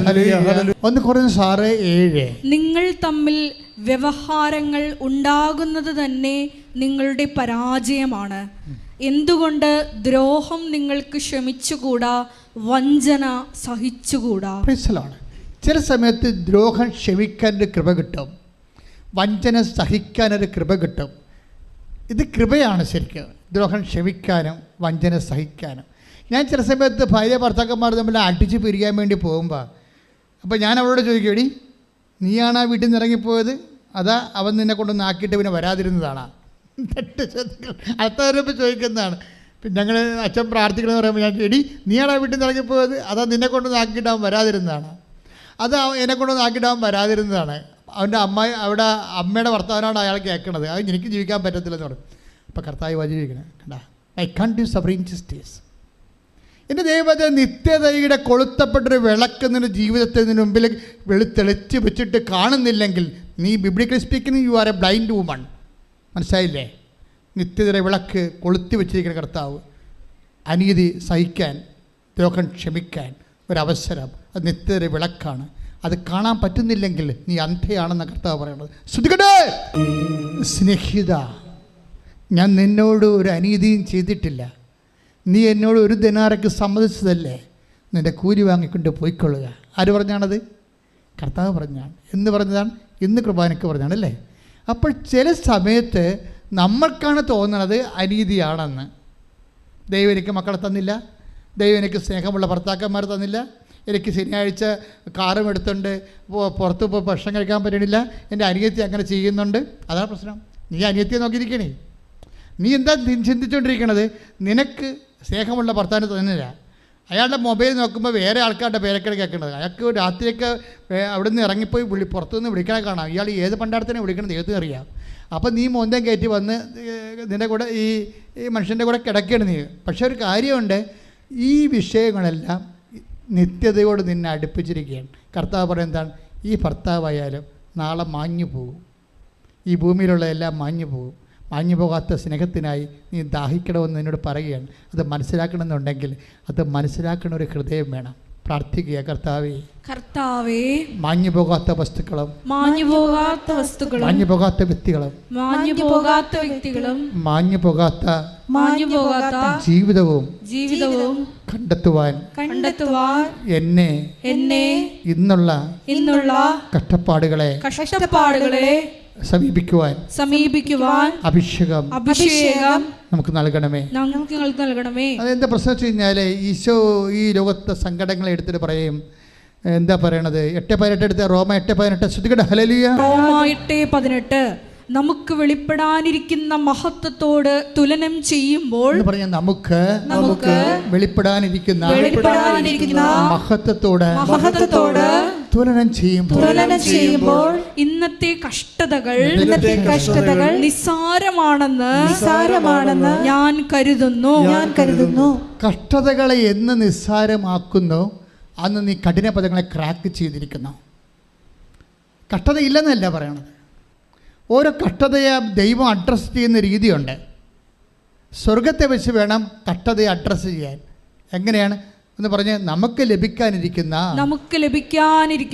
മഹത്വത്തെക്കുറിച്ച് ഓർക്കുമ്പോൾ ഇന്നത്തെ കഷ്ടതകൾ തുലോ നിസ്സാരമാണ്. അതായത് നമ്മൾ കഷ്ടതയുണ്ട് നമുക്ക്. എന്താ കാര്യം? സ്നേഹിക്കാത്ത ഭാര്യ, അല്ലെങ്കിൽ സ്നേഹിക്കാത്ത നമ്മൾ കാണിക്കുന്ന സത്യസന്ധതയെ മനസ്സിലാക്കാത്ത ജീവിത പങ്കാളി, മക്കളാണെങ്കിൽ പോലും നമ്മൾക്ക് പനി വന്നാൽ പോലും മക്കൾക്ക് എന്തെങ്കിലും അസുഖം ഉണ്ടെങ്കിൽ അവരുടനെ ഇപ്പോൾ ചാകാൻ പോണ പോലുള്ള അഭിപ്രായം കാണിച്ച് മമ്മി നോക്കിയില്ല, പപ്പ നോക്കിയില്ല. ഇപ്പോൾ ആദ്യത്തെ പ്രസവത്തിന് പോയ ആൾക്കാരുടെ നിലവിളി കേൾക്കണം ഫോണിൽ. എന്ത് പരിപാടിയാണ്? നിങ്ങൾക്ക് എൻ്റെ കാശ് മാത്രം മതി, എനിക്ക് അവസ്ഥ വന്നപ്പോൾ നിങ്ങൾ ഇങ്ങോട്ട് വരണില്ല. അമ്മയുടെ പാസ്പോർട്ട് എടുത്തിട്ട് ഇപ്പോഴാണ് 6-ാം മാസം 7-ാം മാസം ആയപ്പോഴാണ് ഇവിടെ ചെയ്യാമെന്ന് പറഞ്ഞിരിക്കുകയായിരുന്നേ. കാനഡയിലും അമേരിക്കയിലും ഇങ്ങോട്ടിലും ഒക്കെ ഉള്ള പെൺപിള്ളേർ പ്രസവിക്കാറുണ്ട്. അപ്പോൾ ഇവിടെ ചെയ്യാമെന്ന് പറഞ്ഞുകൊണ്ടിരിക്കുകയാണ്. എന്താണ്? മമ്മിയും കെട്ടിയെടുത്ത് ഇങ്ങോട്ട് കൊണ്ടുവന്നാൽ പിന്നെ മറ്റേ മമ്മി ഉടക്കും, ഭർത്താവിൻ്റെ മമ്മി ഉടക്കും. അപ്പോൾ ഈ 2 കക്ഷികളെ കെട്ടിയെടുത്തില്ലെങ്കിൽ നമുക്ക് 3.5 ലക്ഷം രൂപ ലാഭം. അതിനിവിടെ ചെയ്യാമെന്ന് പറഞ്ഞിരിക്കുകയാണ്. ഇപ്പോൾ ഡോക്ടർ പറഞ്ഞ് ഇത് ശരിയാവുമെന്ന് തോന്നില്ലെന്ന് പറഞ്ഞ് ഇപ്പോഴാണ് പാസ്പോർട്ട് എടുക്കാൻ ഓർഡറത്. ഇപ്പോഴാണ് പാസ്പോർട്ട് എടുക്കാൻ ഓർഡർ, മമ്മിക്ക് പാസ്പോർട്ട് എടുക്കാൻ ഓർഡറത്. പക്ഷേ അത് ഇപ്പം നിനക്ക് എൻ്റെ ആവശ്യം ഉണ്ടായപ്പോഴല്ലേ എൻ്റെ പാസ്പോർട്ടും ഫോട്ടോയൊക്കെ തിരക്കണമെന്ന് മമ്മി ചോദിക്കുമ്പോൾ അങ്ങനെ ചോദിക്കാതിരിക്കാൻ വേണ്ടി മമ്മിയുടെ വാപത്തിക്കൊണ്ട് പറയുകയാണ്, നിങ്ങൾക്ക് എൻ്റെ കഷ്ടപ്പാടെന്ന് അറിയണ്ടല്ലോ, കാശ് മാത്രം മതിയല്ല എന്ന് വെച്ച് കഴിഞ്ഞാൽ എൻ്റെ തെറ്റ് മറച്ച് വെച്ചുകൊണ്ട് മമ്മിയുടെ തെറ്റ് ഊതിക്കത്തിച്ചിട്ട് സ്കൂട്ടാകണ പരിപാടി. മകളെ എവിടം വരെ ഓടും?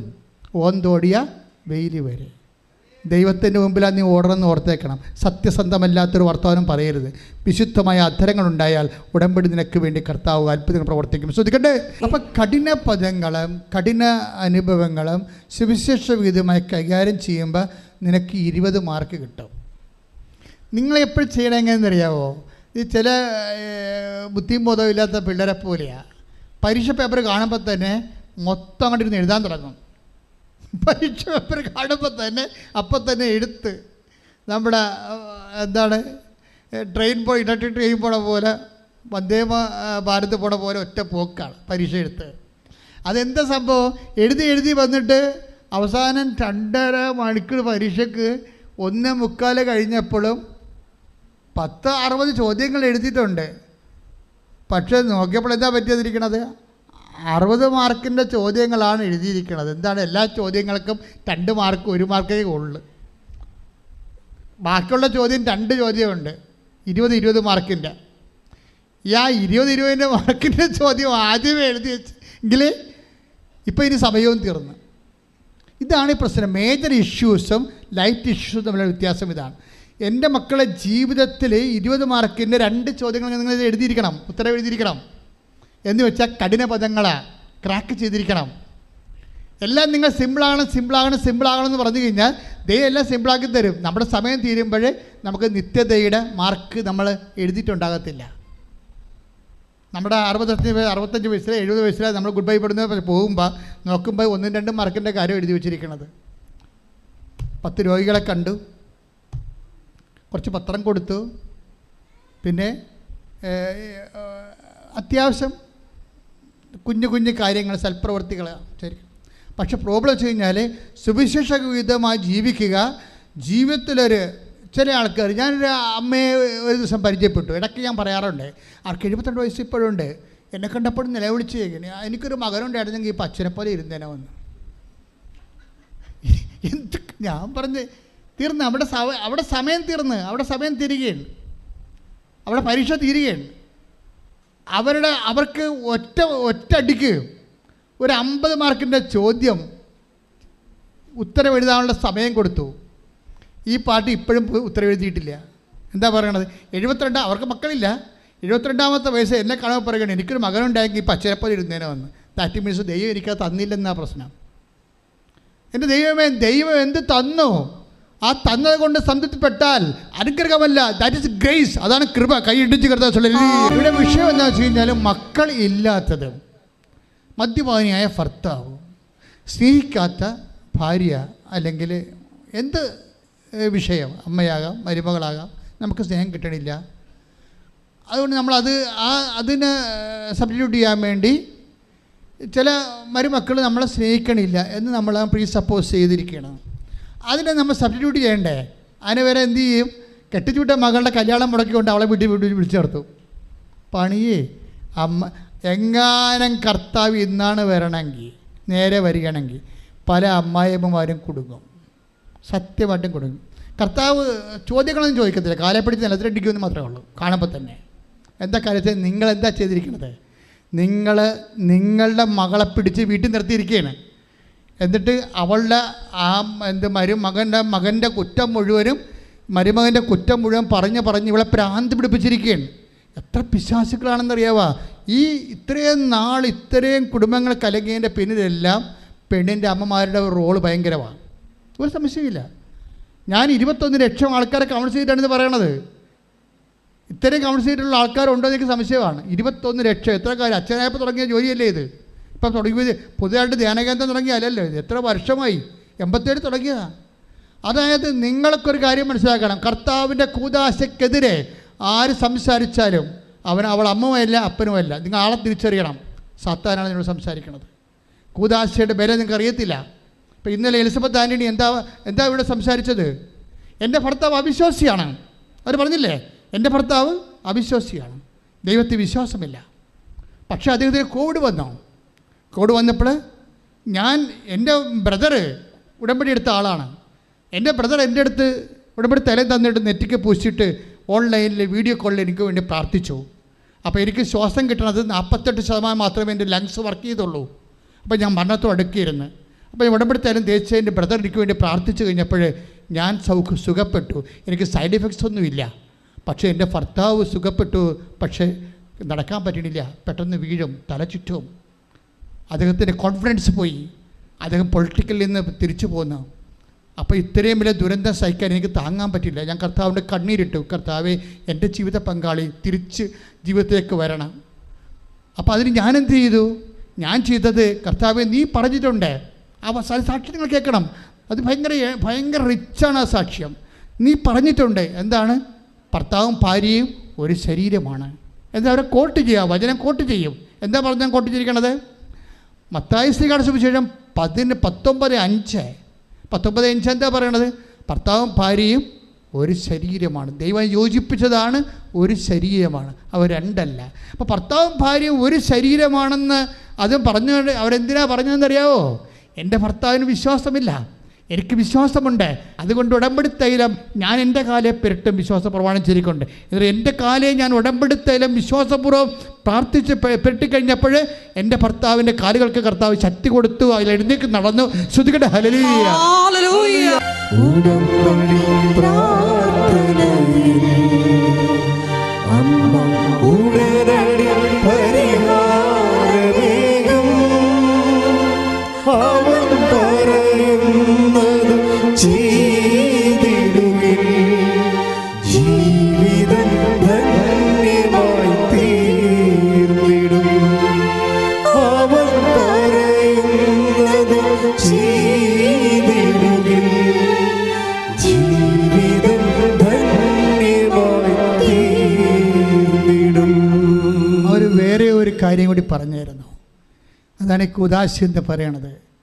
ഇന്ന് കൂദാശി എന്ന് പലപ്പോഴും നിങ്ങളുടെ വയറ്റിപ്പിഴപ്പിന് കൂദാശയിൽ നിന്ന് നിങ്ങൾ ആഗ്രഹിക്കുന്ന ജീവിതം കിട്ടുന്നില്ലെങ്കിൽ ദൈവത്തെ മറന്ന് സ്വന്തം സുഖത്തിന് വേണ്ടി ദൈവത്തെ ഉപേക്ഷിച്ച് നിത്യതയെ വെറുത്ത് ചുമ്മാ മൃഗങ്ങളായിട്ട് ജീവിക്കുന്ന ഒത്തിരിയേറെ ജീവിത പങ്കാളികൾ നമ്മുടെ ലോകത്തുണ്ട്.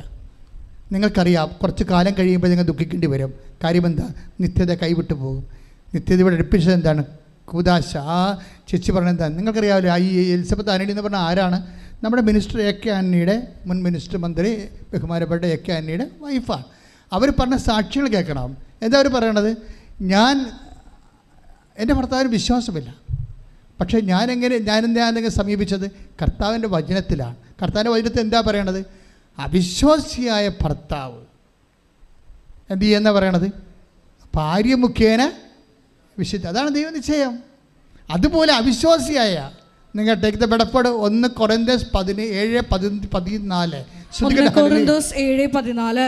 എന്തെന്നാൽ അവിശ്വാസിയായ ഭർത്താവ് ഭാര്യ മുഖേനയും അവിശ്വാസിനിയായ ഭാര്യ ഭർത്താവ് മുഖേനയും വിശുദ്ധീകരിക്കപ്പെടുന്നു. ഈ ഒറ്റ വിശ്വാസത്തിലെ ആ സ്ത്രീ വിശുദ്ധയാകുകയാണ്. കൈയിടിച്ച് കർത്താവ് ഹല്ലേലൂയ ഹല്ലേലൂയ യേശുവേ ആരാധന ഹല്ലേലൂയ ഹല്ലേലൂയ ഹല്ലേലൂയ. നമ്മുടെ ജീവിതത്തിൽ ഉണ്ടാകുന്ന അതിൻ്റെ താഴെ കമൻറ്റുകൾ വായിക്കണം. കർത്താവേ, ഇങ്ങനെ ഒരു സാക്ഷ്യം നീ എനിക്കും തന്നെങ്കിലേ ഞാൻ നിനക്ക് വേണ്ടി സാക്ഷിയാകണമെന്ന്. നാളെ അവർ അറിയപ്പെടാൻ പോകുന്നത് ഭൂമിയിൽ നമ്മുടെ ഈ രാജ്യരക്ഷാ മന്ത്രിയുടെ ഭാര്യയായിട്ടല്ല. ആ അറിവെല്ലാം സിമിത്തിരിച്ച് തീരുകയാണ്. മനുഷ്യൻ അത് മാത്രമേ കണ്ടുള്ളൂ. അതുകൊണ്ടാണ് രാഷ്ട്രീയ ബന്ധത്തിൽ ചകഞ്ഞുകൊണ്ട് രാഷ്ട്രീയ ചർച്ചാവേദിയാക്കി ആ വിഷയം മാറ്റിയത്. ഞാനതിനകത്ത് ആ കക്ഷി ചേരാത്തതിൻ്റെ കാരണം എനിക്കറിയാം, അത് പ്രൊഫൗണ്ട് ആയിട്ടുള്ള ഏറ്റവും വലിയ എൻറിച്ചിങ് ആയിട്ടുള്ള ഒരു സ്പിരിച്വൽ സാക്ഷ്യമാണ്. കാര്യം അതുപോലെ പറയണം, അവർ ജീവിച്ചിട്ടാണ് പറയണത്. എന്താണ്? എൻ്റെ ഭർത്താവിന് വേണ്ടി ഞാൻ പ്രാർത്ഥിക്കുകയാണ്. കാര്യം എന്താണ്? അദ്ദേഹം അവിശ്വാസിയാണ്, ഞാനാരാണ്? വിശ്വാസിയാണ്. നിങ്ങൾക്കൊരു കാര്യം മനസ്സിലാക്കണം. അവിശ്വാസിയായ വ്യക്തി അവൻ്റെ അമ്മ മുഖേനയല്ല വിശുദ്ധീകരിക്കപ്പെടുന്നത്. അവിശ്വാസിയായ വ്യക്തി അവൻ്റെ അപ്പൻ മുഖേനയല്ല വിശുദ്ധീകരിക്കപ്പെടുന്നത്. അവിശ്വാസമായ വ്യക്തി അവൻ്റെ ജീവിത പങ്കാളി മുഖേനയാണ് വിശുദ്ധീകരിക്കപ്പെടുന്നത്. കൈയിട്ടിച്ച് കർത്താവ്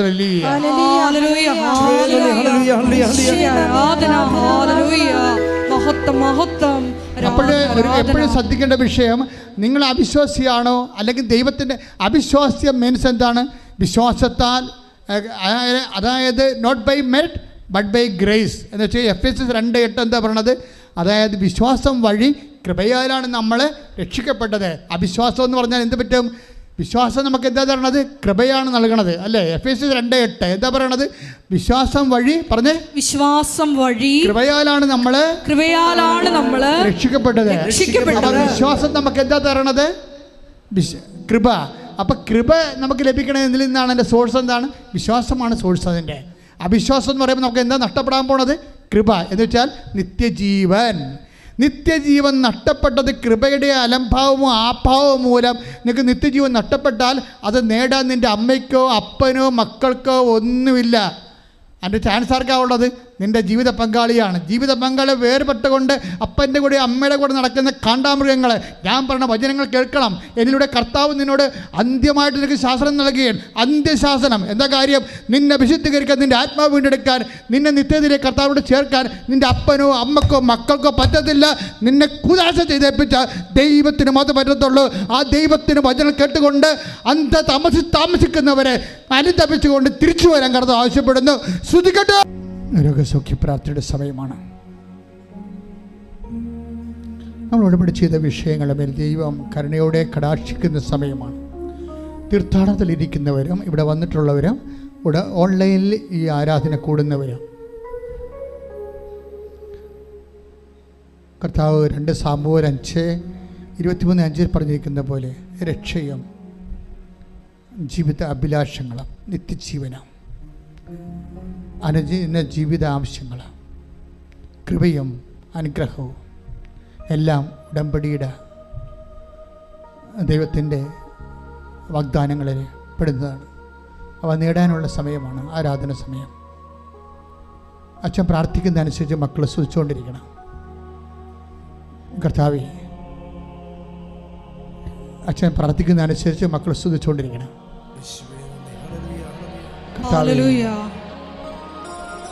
കർത്താവേ, നിന്റെ വിശുദ്ധ പൗരോഹിത്യത്തെ മഹത്വപ്പെടുത്തണം. കർത്താവേ, നിന്റെ സഭയിലുള്ള സാന്നിധ്യം പ്രകടമാക്കണം.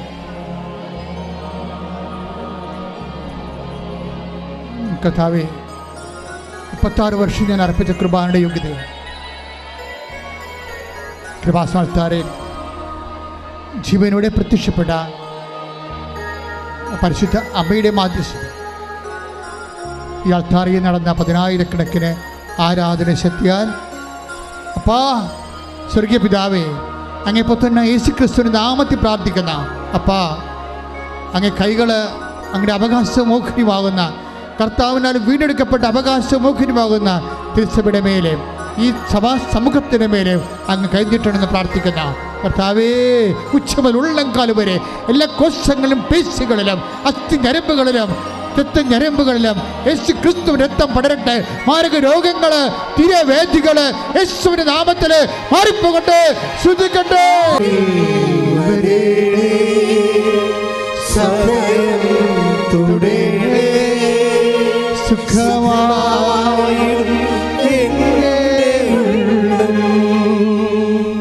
മകളെ, ദൈവസ്നേഹത്തിൻ്റെ സമയമാണിത്. ഹൃദയത്തിൽ സ്നേഹം നിറയാൻ,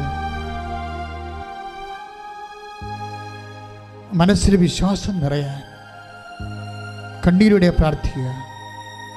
എന്തെങ്കിലും തെറ്റുകുറ്റങ്ങൾ വന്നു പോയിട്ടുണ്ടെങ്കിൽ കർത്താവിന് മാപ്പ് ചോദിച്ചുകൊണ്ട് ഉടമ്പടിക്ക് ചേർന്ന സൂക്ഷ്മത, ജീവിത സൂക്ഷ്മത പുലർത്താൻ വേണ്ടി കർത്താവിനോട് പ്രതിജ്ഞ ചെയ്യുക. ഇപ്പോൾ അനുഗ്രഹത്തിൻ്റെയും കൃപയുടെയും സമയമാണ്. കർത്താവെ, ഇപ്പോഴ് ആന്തരിക അവയവങ്ങൾ സുഖപ്പെടുത്താൻ വേണ്ടി പ്രാർത്ഥിക്കുന്ന സമയമാണ്.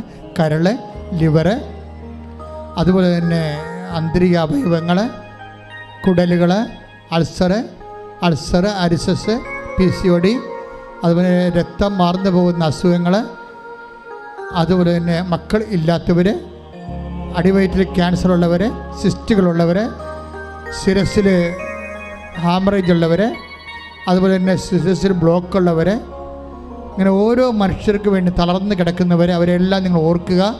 അവർക്കെല്ലാം വേണ്ടി പ്രാർത്ഥിക്കുന്ന സമയമാണ്. കർത്താവേ, കരുണ തോന്നണമേ. അങ്ങയുടെ മുൾക്കിഴത്തെ ഓർത്തുകൊണ്ട് അങ്ങയുടെ മക്കളോട് കരുണ തോന്നണമേ. അങ്ങയുടെ തിരുവിലാവിലെ മുറിവിനെ ഓർത്തുകൊണ്ട് അങ്ങയുടെ മക്കളോട് കരുണ തോന്നണമേ. അങ്ങയുടെ പഞ്ചക്ഷതങ്ങളെ ഓർത്തുകൊണ്ട് മക്കളോട് കരുണ തോന്നണമേ. നിന്റെ കുരിശ് യാത്ര ഓർത്തുകൊണ്ട് മക്കളോട് കരുണ തോന്നണമേ. നിന്റെ കുരിശ് തറഞ്ഞു കിടന്ന മരിഞ്ഞു തീർന്ന കാര്യങ്ങൾ ഓർത്തുകൊണ്ട് മക്കളോട് കരുണ തോന്നണമേ. നിന്റെ കുരിശ് മരണത്തിൽ നീ അനുഭവിച്ച വേദന ഓർത്തുകൊണ്ട് കരുണ തോന്നണമേ. യേശുക്രിസ്തുവിൻ്റെ കരുണയുടെ കൃപകൾ നിങ്ങൾ മേലെ ആവശ്യിക്കട്ടെ. മാരക രോഗങ്ങൾ യേശുക്രിസ്തു നാമത്തിൽ കർത്താവിൻ്റെ രക്തം നിങ്ങൾക്ക് തളിക്കപ്പെടട്ടെ. പാപത്തെ മോചിപ്പിക്കുന്ന കർത്താവിൻ്റെ രക്തം നിങ്ങൾക്ക് തളിക്കപ്പെടട്ടെ. മാരക രോഗങ്ങൾ, തീരാവ്യാധിക സൃഷ്ടികൾ യേശുക്രിസ്തു നാമത്തിൽ, ക്യാൻസർ മാറുക യേശുവിൻ്റെ നാമത്തിൽ മാറിപ്പോകട്ടെ. ഉടമ്പടിയുടെ മറ്റ് ജീവിത സാഹചര്യങ്ങളെ, മക്കളില്ലാത്തവരെ, വിവാഹം ഒത്തുവരാത്തവരെ, ജപ്തി നടപടി നേരിടുന്നവർ, സാമ്പത്തിക ബാധ്യതയുള്ളവർ, ഓഫർ ലെറ്റർ വന്നൊരു വിസ വരാത്തവർ, അതേസമയം തന്നെ അന്യരാജ്യങ്ങളിൽ ജയിലിൽ കുടുങ്ങിപ്പോയവർ, അവിടെ സ്ഥലം കിട്ടാത്തവർ, വീട് കിട്ടാത്തവർ, ജോലി കിട്ടാത്തവർ, ജോലി നഷ്ടപ്പെട്ടവർ, തിരിച്ചു പോരേണ്ടി വന്നിരിക്കുന്നവർ, നാട്ടിൽ തന്നെ ജോലി മുടങ്ങിപ്പോയവർ, ജോലി ഇല്ലാത്തവർ, സാമ്പത്തിക ബാധ്യതകൾ വിഷമിക്കുന്നവർ, തൊഴിൽ സ്വന്തമായിട്ട് ചെയ്തുകൊണ്ടിരിക്കുന്ന തൊഴിലുകൾ നഷ്ടപ്പെടാൻ പോകുന്നവർ, അതിന് വേണ്ടത്ര വരുമാനമില്ലാത്തവർ, ജീവിക്കാൻ മാർഗമില്ലാതെ വേദനിക്കുന്നവർ, ഈ നിമിഷം കർത്താവ് കണ്ണീരോടെ പ്രാർത്ഥിക്കുന്ന ശ്രുതികട്ടെ ഹല്ലേലൂയ.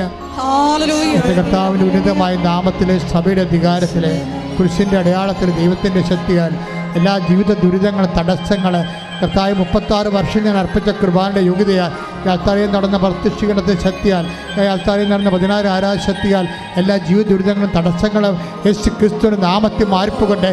ശ്രുതികട്ടെ.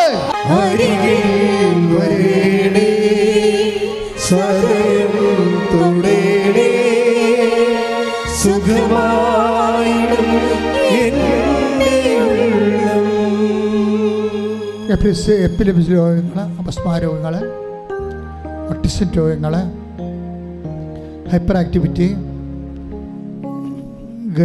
ഗർഭസ്ഥ ശിശുവിനുണ്ടായിരിക്കുന്ന ആന്തരിക വിഷയങ്ങൾ, ബെഡിനായി കിടക്കുന്ന ബെഡ് റെസ്റ്റ് പറഞ്ഞിരിക്കുന്ന ഗർഭിണികൾ, അവരുടെ സുഖപ്രസവത്തിന് വേണ്ടി, കുഞ്ഞുങ്ങളെ ഓർത്ത് കുട്ടികളുടെ ഐസിയുവിൽ കിടക്കുന്ന അഡ്മിറ്റ് ചെയ്തിരിക്കുന്ന കുഞ്ഞുങ്ങൾ, അവരെല്ലാം ഓർത്ത് പ്രാർത്ഥിക്കുന്ന സമയമാണ്. പിരിയാൻ പോകുന്ന ഭർത്താക്കന്മാരും ഭാര്യമാരും, ദൈവത്തിന് നിരക്കാത്ത ജീവിതത്തിലേക്ക് മാനസിക സമ്മർദ്ദങ്ങൾ കൊണ്ടും മറ്റുള്ളവരുടെ സമ്മർദ്ദങ്ങൾ കൊണ്ടും, വിശുദ്ധിയില്ലാത്തവരുടെയും ദൈവത്തെ മാനിക്കാത്തവരുടെയും പണക്കൊതിയന്മാരുടെയും കൊതിച്ചുകളുടെയും താല്പര്യങ്ങൾ കൊണ്ട് കൂദാശയെ അപമാനിക്കുന്നവരും കൂദാശ ജീവിതത്തെ അപമാനിക്കുന്നവരും അവരുടെ മാനസാന്തരം ഉൾപ്പെടെ കർത്താവിൻ്റെ കൃപയ്ക്ക് വേണ്ടി സമർപ്പിച്ചുകൊണ്ട് ദൈവികമായ ഇടപെടലുകൾ നിന്നെ കണ്ണീരിലാടുത്തുന്ന ഓരോ വിഷയങ്ങളുടെ മേലും കർത്താവ് ഇടപെടുന്ന മാതാവ് മധ്യസ്ഥം വഹിക്കുന്ന സ്വർഗീയ നിമിഷങ്ങൾക്കായി സ്തുതിക്കട്ടെ. ആരാധന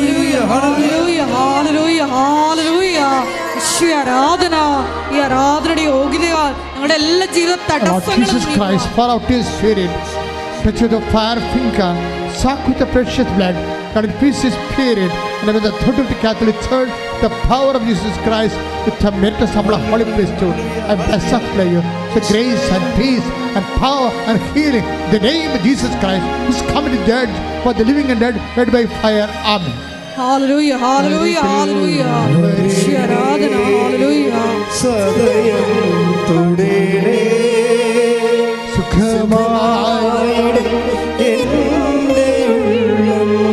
കർത്താവിൻ്റെ കൃപയിൽ അഭിഷിക്തരായി നമ്മൾ നിൽക്കുന്ന സ്വർഗീയ നിമിഷമാണ്.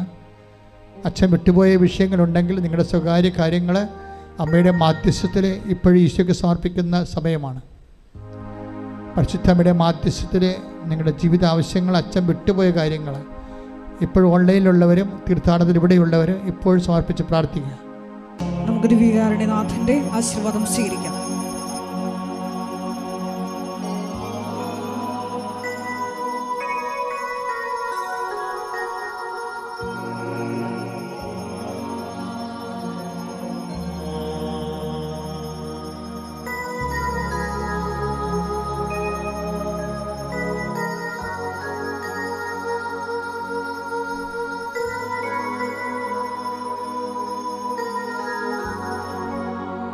പരിശുദ്ധ പരമമാ